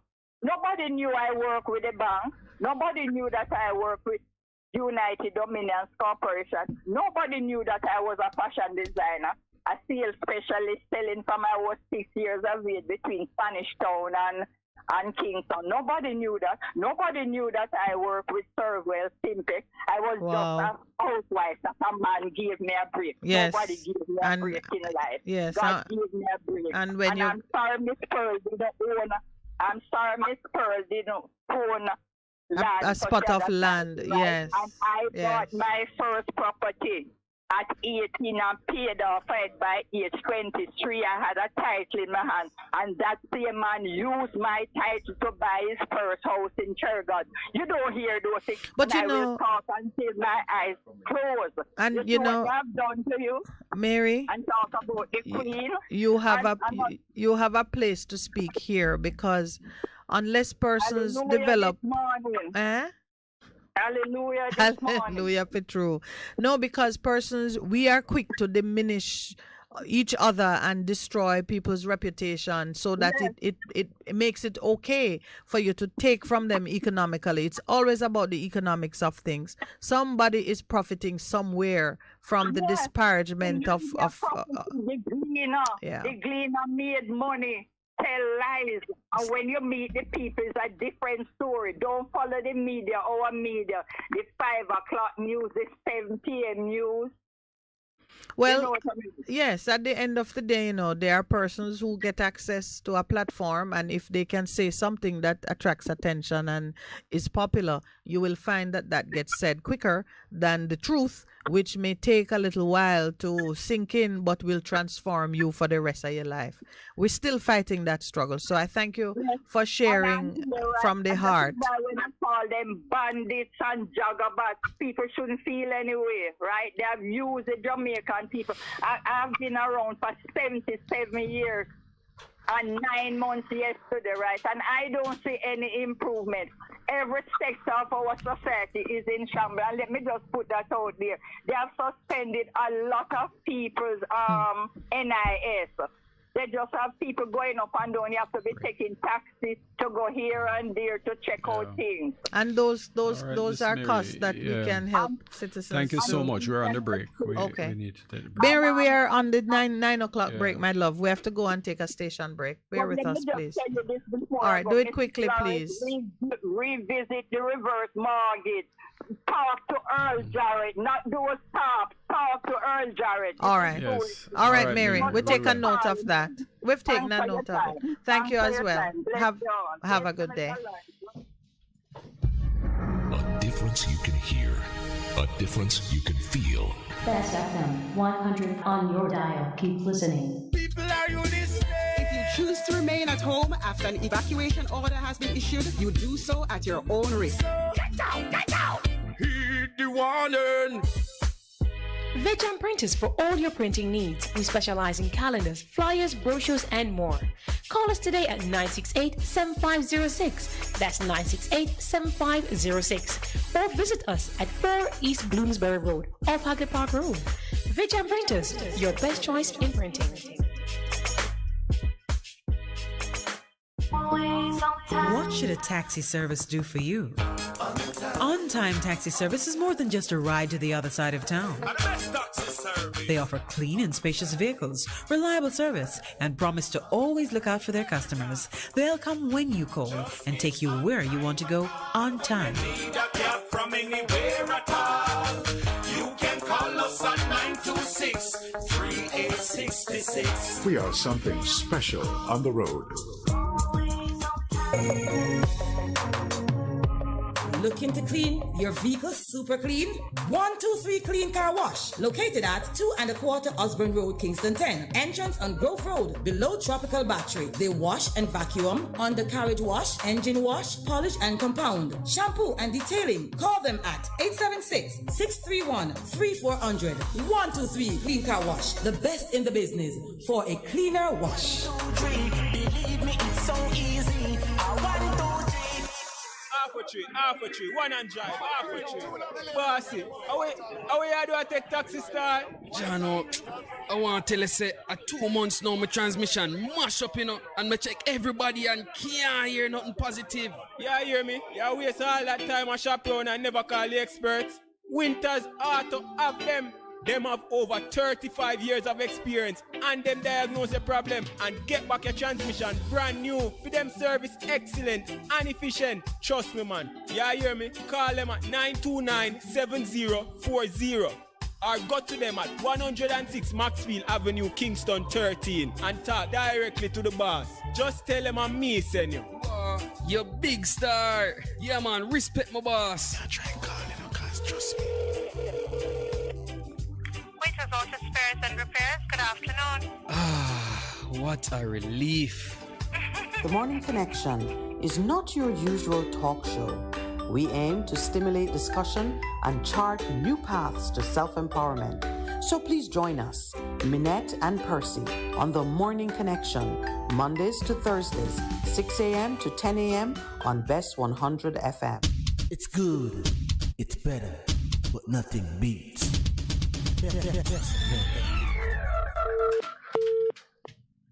Good morning.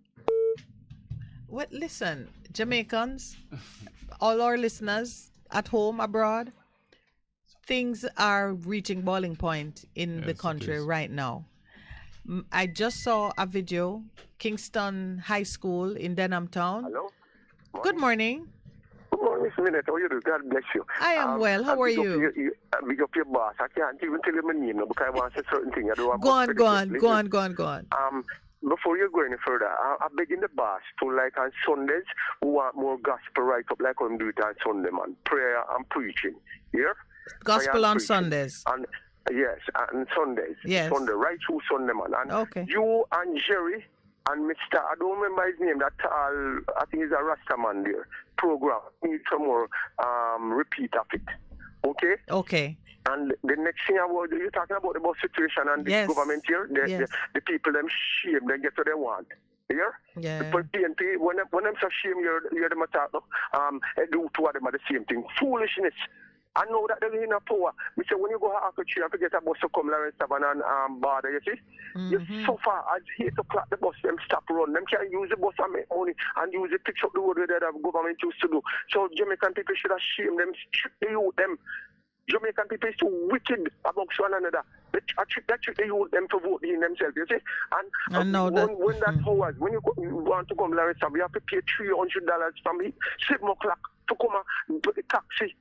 And you can't get the bus, and the bus can start charge you $1,500 and $150 or $200.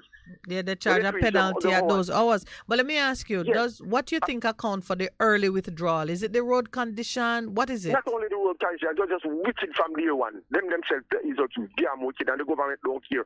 Them not even help with the bus situation. I'm going to call you back at the next time when I have credit. All right, brother. Yes. And then you know who I am. I don't want to tell my name because I have something to tell you. All right. No worries. There's some wickedness and carelessness going on in this country. Shame them, get what they want. All right. Well, that was a whirlwind tour of some of the issues, and something is boiling at the gates of Kingston High School in Denham Town, and Denham Town is a place to watch. Yes. It sits on like a powder keg. Yes. It looks so you like can lock out well children. more over 100 kids locked out of the school.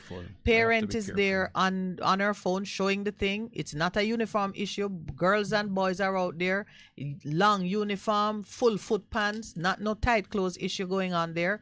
Nobody at the gate speaking to the parents. Parent went to drop off her child. Right now, confusion and chaos at the gate. The police come and say nothing for them to do.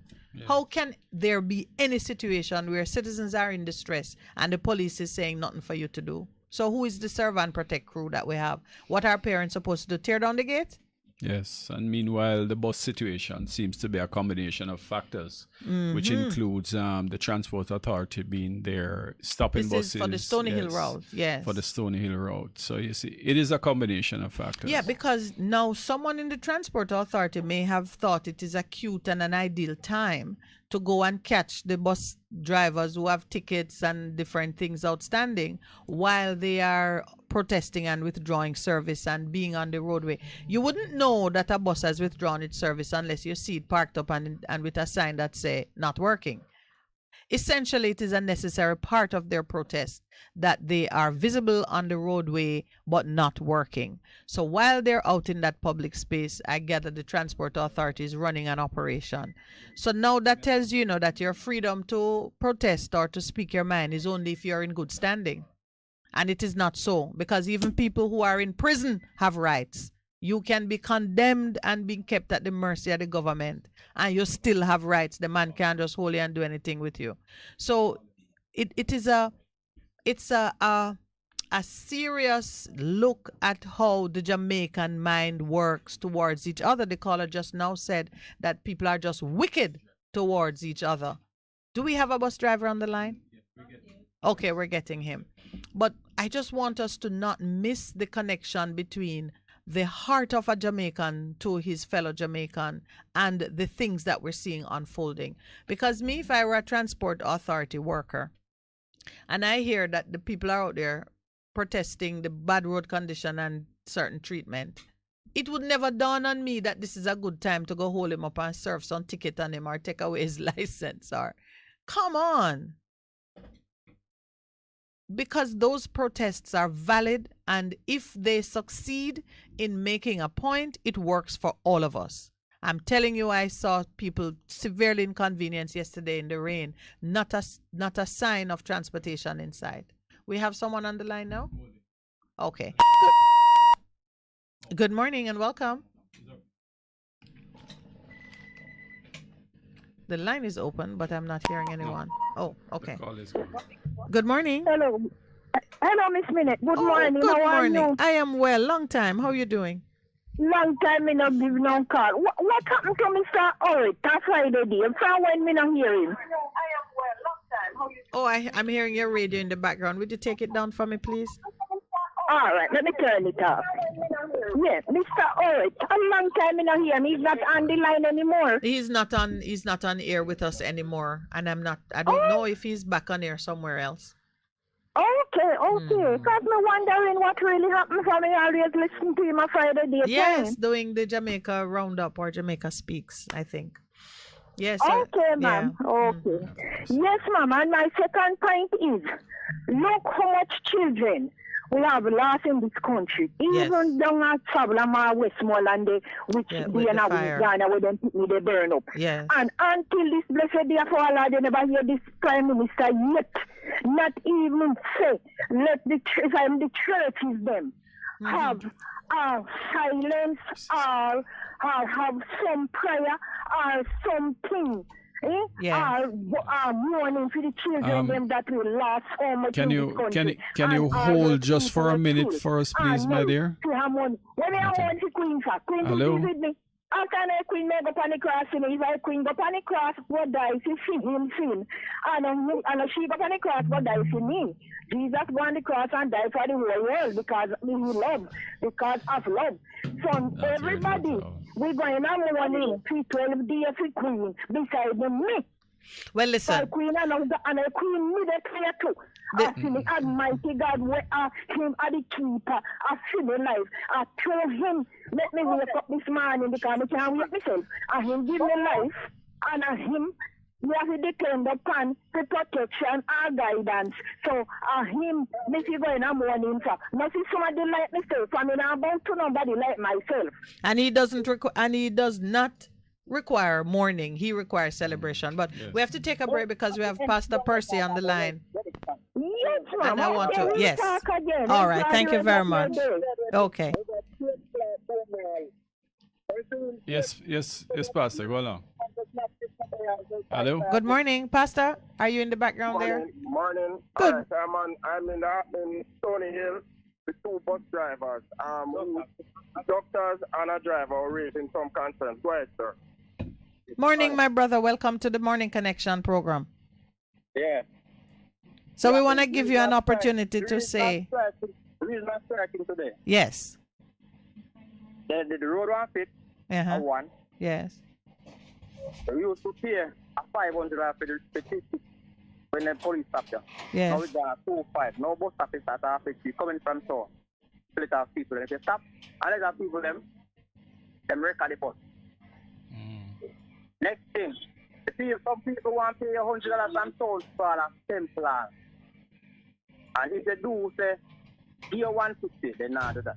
120, they not give the 150. And them have $20 on the cash, man. So I'm out of coronation market become out of parade and stuff. And all right, the other thing next thing, yes. the is right here, right now. See now, I try to address what is going on. See, I address a rubbish pan in Stony Hill. Say, a rubbish don't be dead right against the water pump. Yes. See, that you address. She now address to find out what the reason, what is going on. Because she don't care. She said she don't have to do nothing to see her vote. Appear to see her vote. So she has to neglect that money. Wow. So what is happening how's the relationship with the transport authority now? Because I hear there's something going on down at the Manor Park where you would pass through if you go that way. Is there something? Have you had word of what's happening there? No, we don't reach down to that. We don't go down to yet. All right. So you are a taxi driver or a bus driver? Bus conductor. But okay. And your bus has a license from the transport authority? Yes, ma'am. And so you are not stuck with, but you have to charge the fees that the government set as fare. Yeah, 120.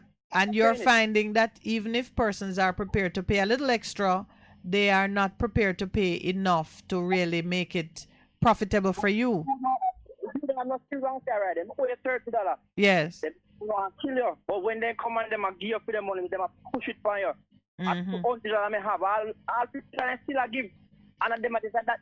So you mean they're not even prepared to give you the full fare sometimes? No, at no point. So who defend you now when you have those issues? Who defend you? Who defend you when you have those issues? No one to represent it. Yeah. So you're helping yourself. And the next thing, you have a police staff. They are working with the extortion on them. Boss man coming up get packed up. Last man tried that off of me. I may have to get vibe on it. And man and me got cool together from jungle. And them give a ticket, man say, nah, you know, right left down, you know, right one ticket.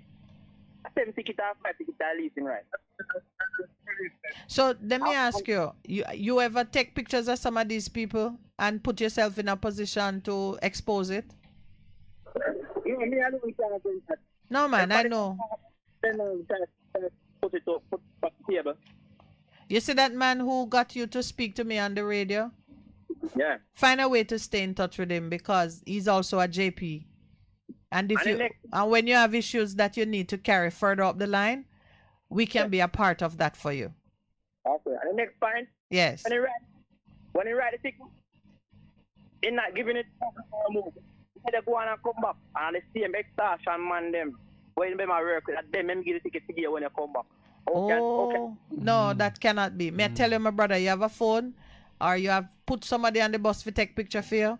Find a way. Let's begin to help ourselves, because the only way I heard about what's going on is because somebody called in and say, this is what is going on in Stony Hill. Believe me, there are more people who will support you and help you than there are against you. You just have to put yourself in a position where you can be seen and heard. Okay. Have a good morning. And You too, my brother. All right. You roll like three more dirty, so you can figure from there. All right. All right. Pastor? Oh, Percy gone? Okay, boy, we gotta give some serious thanks to Percy for putting on him slippers and going down the road. Yes, in spite that, he's not in the best of health. Really thank him for that. Every opportunity, we cannot lose an opportunity to do something to move the ball closer to the goal. Yeah, definitely. Footballer. I mean, you see, you only really increase the problem when you deal with things in a particular way. Do what is right. So you see the struggle that the men are having as drivers now. Police man are supposed to write ticket if I give it to the extortionist. All of us have the experience with some of these people on the road, how they drive and all the things. There's a caller on the line. Good morning. Welcome. Anyway. Good morning. Welcome to the Morning Connection. We talk it away, Pastor.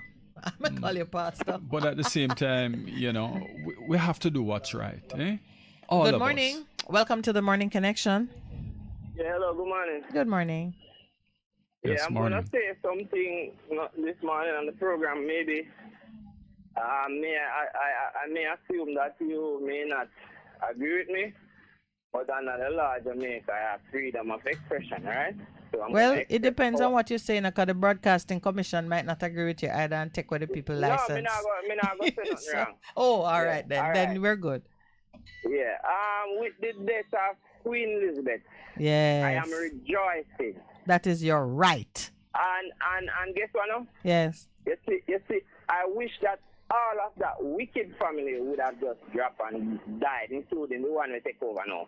Yes, that is your right, but that wish might endanger your soul. Based on what they did to us, the Africans, and they don't give back nothing. And also, I wish all of the 63 MPs were down here and serve the same wicked, racist family where hate black people. So you know they hate black people. Queen Elizabeth hate black people. And so the man who take over now, he said, "Well, Megan have the little baby, man, worry about the color of the baby or how the baby ever look." So you see, those people, even the 63 MP were down here and serve the Queen. I wish the same thing for all of them. Because they are the workers for these people. Anyway, my brother, you should be praying for them than wishing bad for them, eh? You said you're a Christian and you should behave that way. No.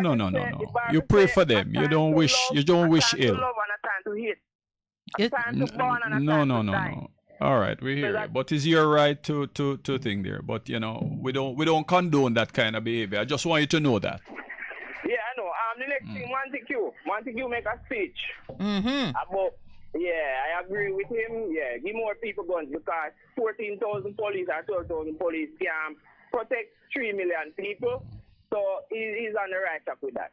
Okay, so we should force them to get it or let them stand the consequences of that. We should force them to get it, or we should allow those who want it to apply. Because I don't want nobody force me to take a gun if I don't want it. No, not force us. It would be like policing where you look for like 5, 6 young men or people who have good record, 6 to 10 men in every community. And do what? And offer it to them. All right. So here's where we have a slight difference of opinion. I think that in matters of public administration, persons who are eligible for and apply for something which the government set up rules for how they should get it, and if those rules didn't exist, you would just do what you want to do. I think all such persons should get what they are entitled to receive and have asked for. But I do not think that any citizen in a country where we are participating through taxes in the provision of security for the citizens, I don't think any citizen should impose on me an obligation to defend myself by taking a gun because I am able-bodied and I'm responsible. Before I go, I want to say this. Which is where you and Montague are taking things. Yeah, in regards, before I go, I want to say this about the gun license in Jamaica. When I read, you know that back in the day, only who could vote in Jamaica are persons who have land. All right, only persons who in the day were given gun license back in the 50s and 60s were the minor group, the rich, the red-skinned people, because they need protection from the slave population. It was so for just about everything of value. And the truth is, nobody else could even afford to buy the gun that they want to get licensed. It all started with land. That is why land ownership is so critical for us. My brother, you know, I would much prefer if you start to speak about some solutions. You know, I mean, come on. We can't continue to live in the past. How are we going to solve the problems? Here we are, the bus people are having their issues. I mean, so many people having other issues that we need to deal with. You know, let's not get preoccupied with whether or not the Queen's family should die and that kind of thing. How are we going to solve the problems that we are having now? My expression, I have freedom to express that. All right, my brother. Thank you. Family. Thank you for the call. They hurt my family. Thank you for the call.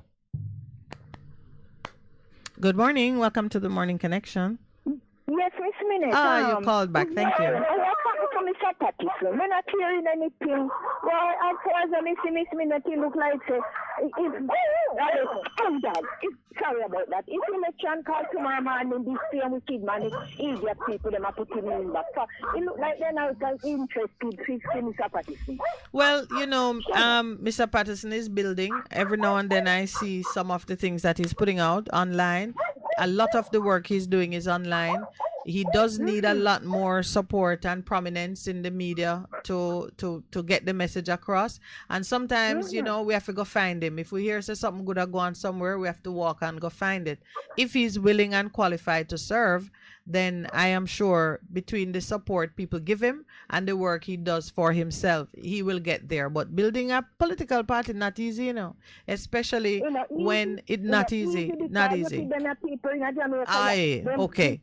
Die-hearted PNP, right, JLP, and let go off of it. Yeah. Let one put in a third party. From we come up to come have sense and team now, there is no third party coming in win. Because they just die-hearted PNP and die-hearted JLP. Yeah, so it will take a while to break that grip on the country, but it can be done. It have to start somewhere. Everything starts with a first step. Well, that is true, and he is a great partner in salvation. So we just need to work with him. Yes, ma'am. All right, ma'am. All right. Thank you so much. Good morning. Good morning. Yeah, good morning again, Mr. Welcome, Raspal. Yeah, the gentleman a while ago, you know, need for, you know? Yes. Need for, someone that youth, you know, but... He's coming along, and some things are working in his favor, like the Queen dead. It's a great moment for persons who want reform. This point we're making about Mr. Mantis. Yes. First, I wouldn't even listen to Mr. Mantis, because Mr. Mantis will get very talented. Mr. Mantis... Voice of yesterday. Get money by a police car and don't get a police car. Yeah. I don't think I'd be taking leadership ideas from him either. You know, and this is a man where a crime want a police car and fighting. Yes. But he's switching, he wants to switch the responsibility for peacekeeping to the citizens. Yeah. You know what I mean? You see, no, I've been watching this Prime Minister from Boris Johnson and with the Johnson Smith thing there. Yes. That is the reason why, you see, this Prime Minister that tried to get Johnson Smith. It's a renewal, them are renewal, the skin thing, Mm-hmm. Because let me tell you, Raspal, it's sitting on my stomach like a big stone. I say, how could you have an opening to advance your own agenda and you just jump right back into it's like your husband dead who used to beat you, and somebody come up and say, may we take over, and you just put the name on your paperwork just so? These people don't want to change nothing. They're giving a 2 months with dear, and I just have the people them I take them like idiot. This is what I go on to know. I like the people now see. You know what I mean? These people don't want to change nothing. You know, yes. Them no want to be no republic because them want the same thing to go on like the Crown land. They don't want the people to know say the Crown land is we Jamaican land. land in Jamaica to we Jamaica. Yep. So when Well, I people tell say, you, Raspal, you have caused me to be thinking now, what if the Queen died and her son abdicated and her grandson said, you know, we're not interested in this thing anymore. What if England decides that them not bother with no monarchy? Is Jamaica going to force them? lead up to that. Jamaica just gonna hang around and say, well, we'll wait for some people come own us. What on earth is going on? After a while, people in England educated. You know. Of course. It's not, listen. The Prime Minister. That Prime Minister analyzed, he mean not corrupt, you know. It's just a protocol him thing there, you know. Him breach him own. But you see, we reached the stage in Jamaica now that we don't even see that as corruption anymore. But it is a betrayal of the trust of the people. You say one thing and you do another. Come on, you can't lead me. Yeah, well then that's what I tell you. The people in society that knew them now. Yeah. In all of them things add up to crime, you know. Of course. See, I'm gonna say crime and we can't manage crime. And the youth them sister the whole of them man where I say them a leader and them TNT. That is the breakdown of the rule of law. I come tell the people now say every one of them say have fun. And, yes, it must say free it up now. So everybody can be a gunman. No, remember I know. I must say about 4 countries out of the 190th country, you know, in the world. About 4 countries young people and still people them kind of way they know. And they know the human rights have come upon them. And all them things. So them are more of a Jamaica now really have not the big talk about them young people anymore. And this man up on the radio tell people say them should have 5 galas, one of that, one of that, one of that. Get a forward, then I tell people say everybody say I'm good. In a place like Jamaica where man. But let's not repeat it though, because I feel like even to repeat it is to give it credibility that it don't deserve. You started at the right place. Montague is an irrelevant voice. To buy police car to fight crime. That's every station can have a car. When the people them call, you can have a car for respond. No, we don't get the police car then. And people are so let's stay with. I want you to stay with your fundamental point that the speaker is an irrelevant, discredited voice, and nothing that person says should be considered as important for the resolution of any issue we're having in Jamaica. Because even to repeat his ideas is to give it strength. There are some things that just have to die. You know what I mean? Yeah. All right, my brother. We have another caller on the line. Oh, it's time for the break. Oh, 9:30. Thank you. I wouldn't even repeat. A difference you can feel. Bess FM-100 on your dial. Keep listening. What should a taxi service do for you? On-time taxi service is more than just a ride to the other side of town. They offer clean and spacious vehicles, reliable service, and promise to always look out for their customers. They'll come when you call and take you where you want to go on time. From anywhere at all. You can call us at 926-3866. We are something special on the road.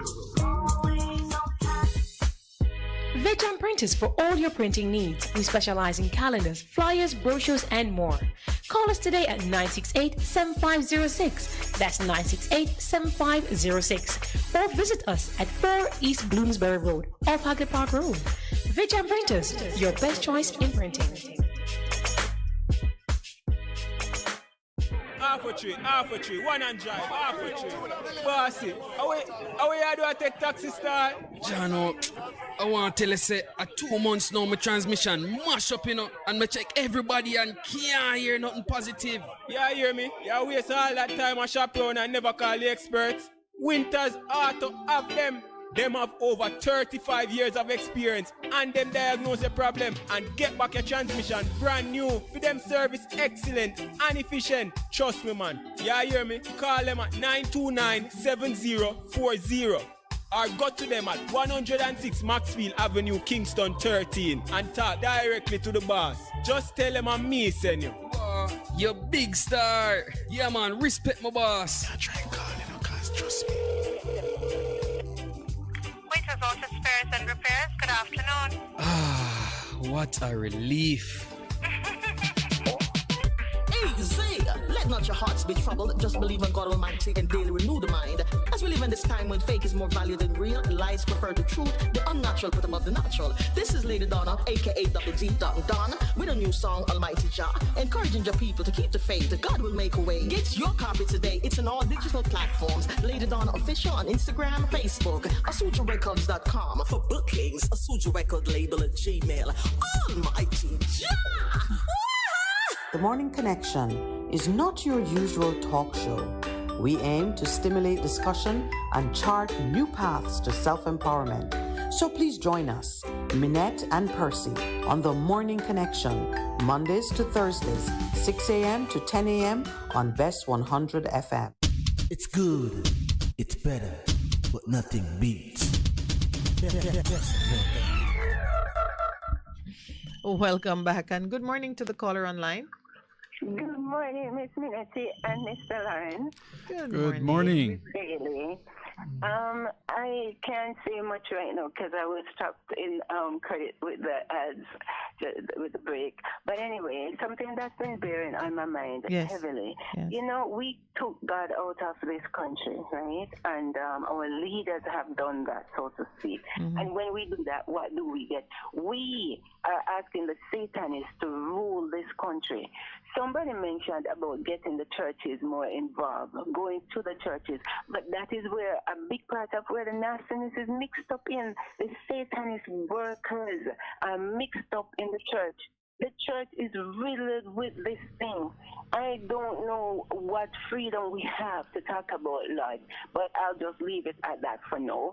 I think we may speak off air where that is concerned.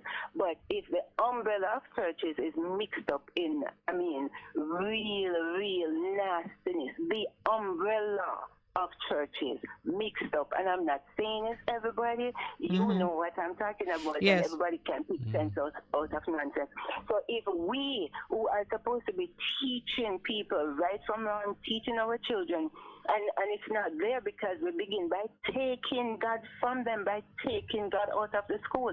We had, no matter how short it was, we had devotion every morning. It wasn't forcing anybody who didn't want to take part to take part. It wasn't a case of anybody rebelling anyway against it, but it was good because we started with talking about God, and we ended school with talking about God, even if it was a song that we sang that meant something decent, something with principle. Now, how can we be worshiping? I call it worshiping the Queen after what they did to us. No end of this. No end of this. How can you be designating 12 days for mourning? Who wants to mourn her death? Go and mourn her death privately if you want to, but don't come and impose this on the Jamaican people who have suffered bitterly and are still suffering more than bitterly at their hands. You know, the whole thing just makes me feel this. But you know, it really is necessary for some of these things to come out in the open so people can examine themselves and find their true feelings about it. I thank you for sharing yours this morning.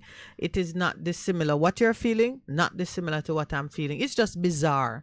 I think we will hear from the Prime Minister's office, or somehow an explanation will be given that there was a miscalculation of the period of worship.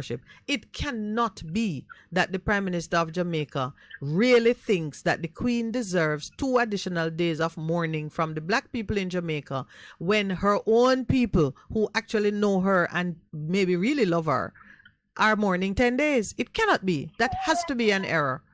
And if he doesn't realize it's an error, I am offering him the opportunity to say it was an error in the calculation. Apologize for it, and we move on. Her passing is an opportunity, and I don't want Jamaicans to miss it. 10 days are long. We don't need to do that. We don't need to do no 10 days, and nobody will be doing it except the official apparatus of state. We'll keep the flag at half-mast, as we probably would for another head of state who is connected to us and pass away. They will do their official thing, sign their book, and do whatever it is they want to do, but the rest of Jamaica will move on. In fact, I feel more about my sister's mom who passed away than I do about the Queen. And Mr. and Mrs. Lawrence, please note that most of the times I call, I will still point out that if the head of the stream is dirty, then the bottom must be dirty. The corruption is not coming. It flows downward. Oh, yes. Yes. It's not. Yes. It flows. Coming from the top filter. It flows downward. It flows downward. We have extortion is running the country. Huh? The You know. police don't speak to us, it's the extortion. It speaks to the people through the police. That's Yeah. how it's running. Well, you heard the busman, you heard the driver or conductor just now explain that when the police issue the ticket, they deliver it to the extortionist who come to collect his due. So it is an arrangement.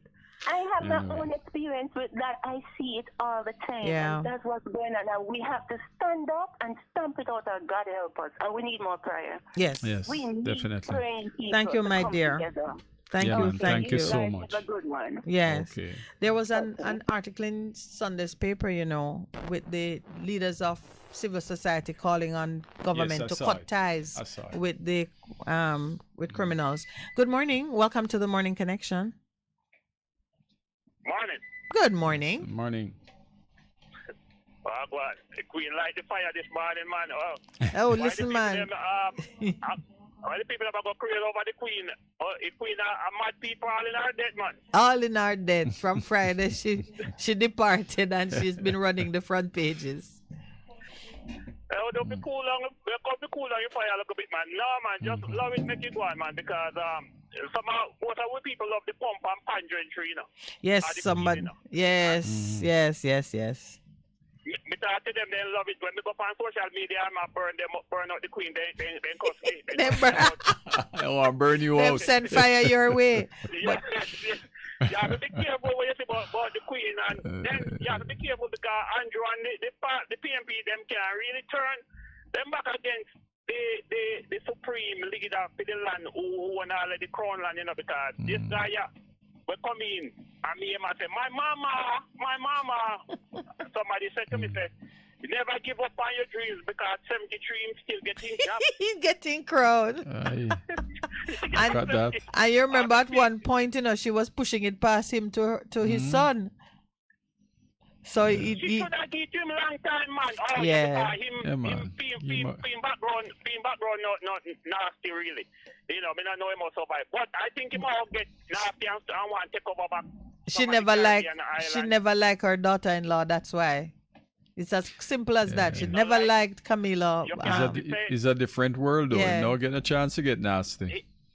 So they have to make sure, say, at the parliament, what you call this, Abby Westminster write a speech and give me yesterday, say, listen, you have to tell the people, them say, you're not getting out of politics because, you still in politics. Say this and no more.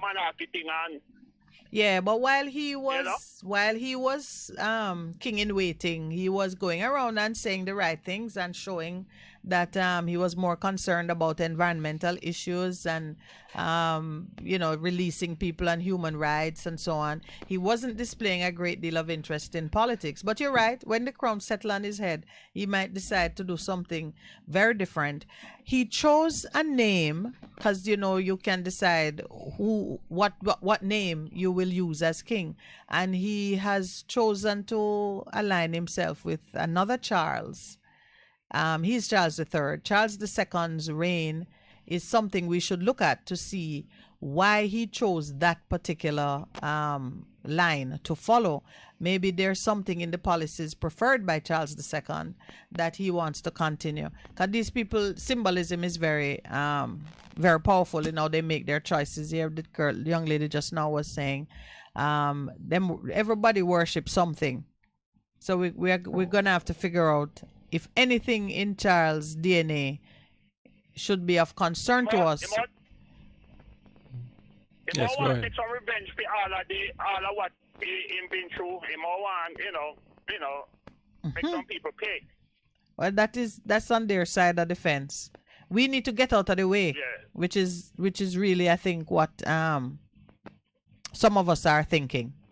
But we can't. We are not stuck, because unless after them constitution, a rule we see them way. After them constitution, so unless we change the constitution, we are pretty much doomed still, Miss Minett. Well, I believe that we need to change the constitution. That's the thing they left with us. We've not tampered with it much. We've just codified the section on human rights, but there are a lot of other things in it that that need attention. Let me put it that way, and we need to get on with it. It's just like Curry. Curry, I said them both pay get out Curry and Curry. I said no, the provision the Constitution never lawful invoke. That means he might use the Queen Constitution No, it wouldn't be that constitution. No, the one he's talking about wouldn't be that constitution, because the people of Akompong have their own constitution which they would be seeking to enforce, and I don't have proper information on what really happened there, but it sounds like something was attempted, which Corey is saying didn't work, and others were putting out reports that they had ousted him from office. The elders vote replace him. Yes. So I thought the elders is just like Africa, where the elders vote, the chief, that's who run the village. And there must be some system by which that process is triggered and the results recognized. But I have to get some information on it. I hope the Queen didn't left a will and with reparation starting. Listen to me, man. When I agree, say him did protect Selassie still. She did protect Selassie when Selassie died for runway still, So, me see I have a picture with Selassie, So she gets a little credit for that. Yeah, a little credit for that. All right, my brother. Thank you so much. All right, yes.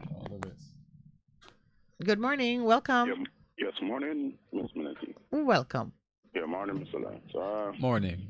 I always hear this narrative, being pushed, where crime is concerned, and why we are so our numbers are so high in crime, because there are not any devotion in the schools, or we are taking God out of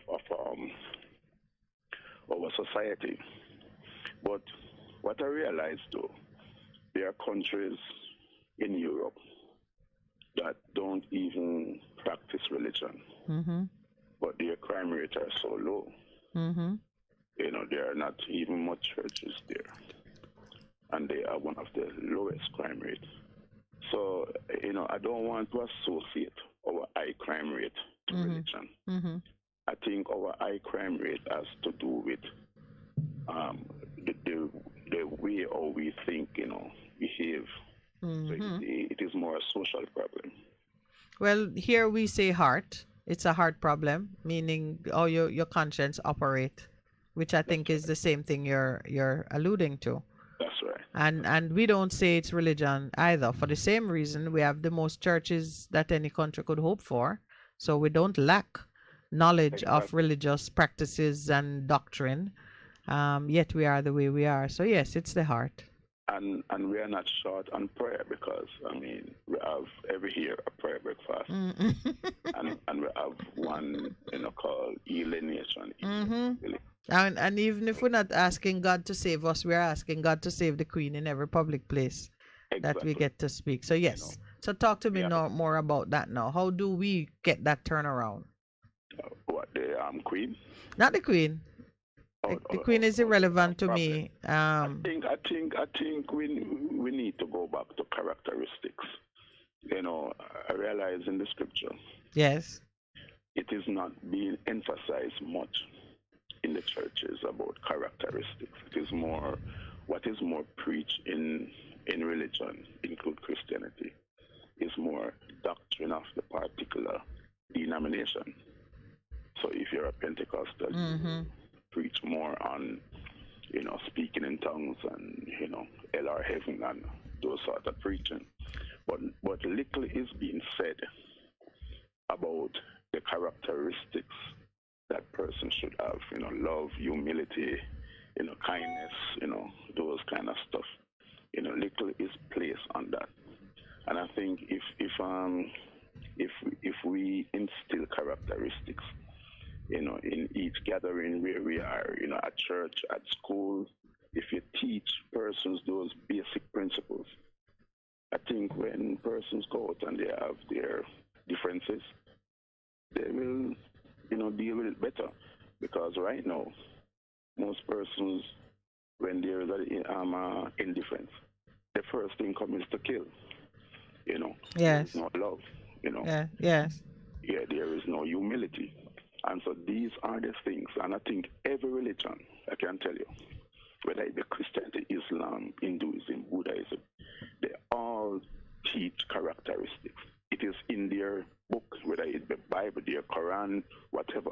And so it's a basic principle that no one can say, well, then it is only confined to one religion or, So it's a principle that is beyond religion. It's a human principle. And I think that is what countries that are more atheists, but yet their crime rates are more low than ours because, they have instilled in their institutional arrangements those those principles of honor and respect and character, integrity. But yeah, undoubtedly, we often say when that issue comes up that a lot of those countries are called post-Christian countries, meaning they went through their period of revival and upheaval and believing in God and pursuing God, and then they move past it to the point where they adopt the best principles coming out of the religious practices and they dispose of God. Because if you are using the principles and the laws, then they will produce a particular result. But then when supernatural or extraordinary events hit those countries, like when a virus started to walk through those places now, you see them asking again, where is God? Where is God? So there is a cycle which these things follow. But you're absolutely right that those principles of justice, honor, righteousness, respect, communalism, those are principles which come out of a God system.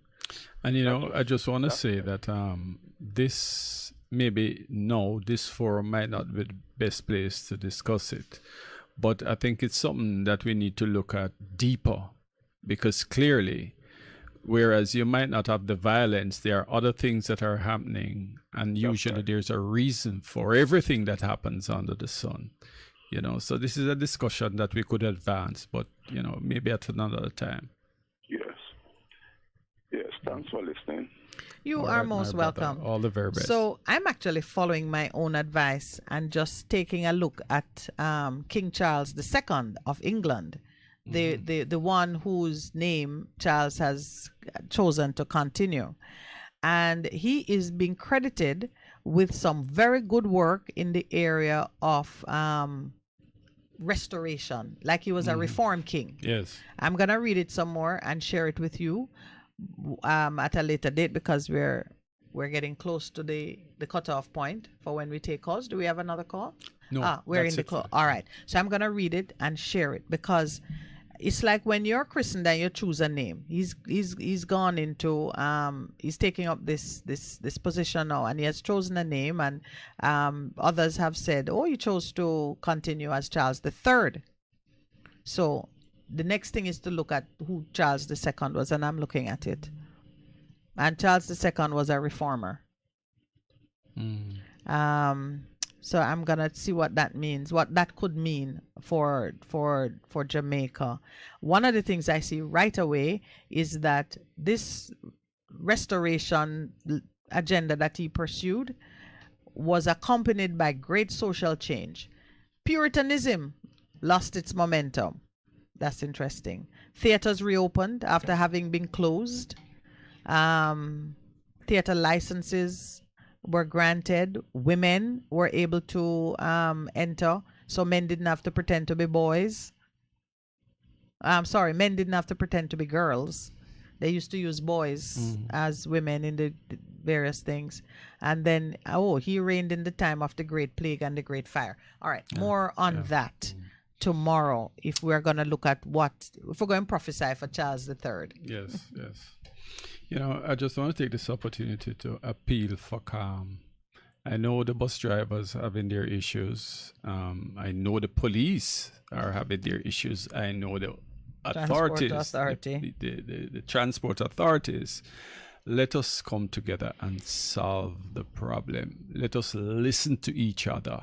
Let us respect each other's rights, and let us find a solution. Right now, it is a standoff between all the parties.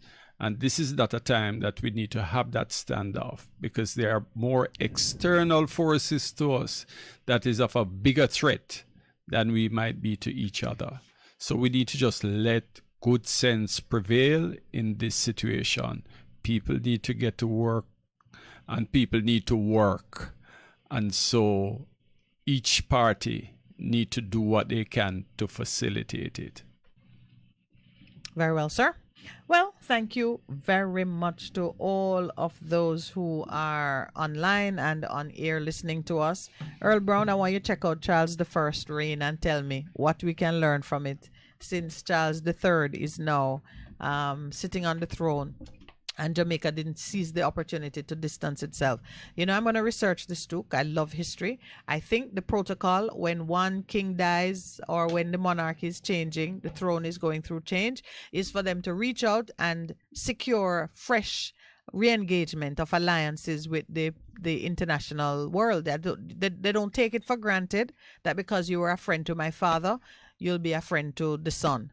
They usually seek to, you know, kind of reignite the flames of friendship and allegiance. We didn't even give them a chance to reach out to us and say, we're going to continue on the same path, because they can reject us too. We just went right into it, embracing it as if we have no other thought. Shame on the leaders of the country who just simply let the moment pass like that. I can tell you, many of the citizens are not in favor of it.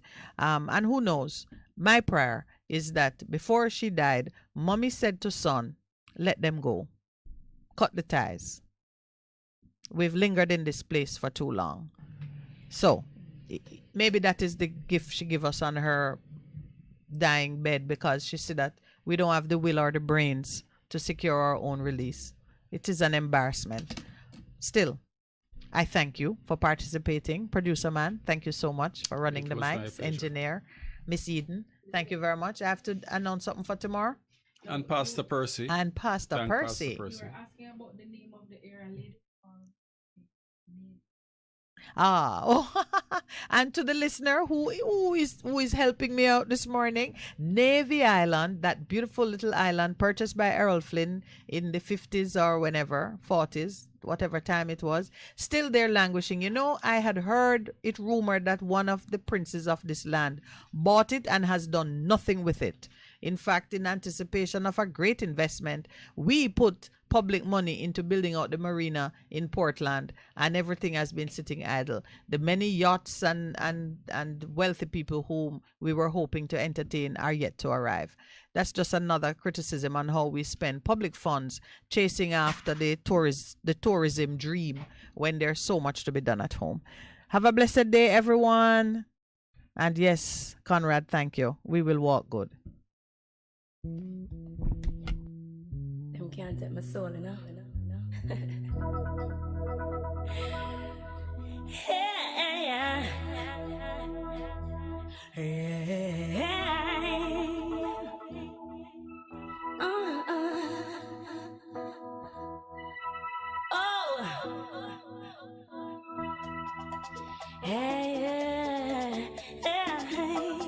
So you beat them, so you mistreat them, so you lock them down, and you think that you won, but them a whole a meditation out in a iration. Them a balance the far eye, and I live upright. So tell me where you are gonna do now. Tell me what you gonna do now. Tell me what you gonna do now that the youth are all them roots. You can't want a dumb and I lose. You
from the youth.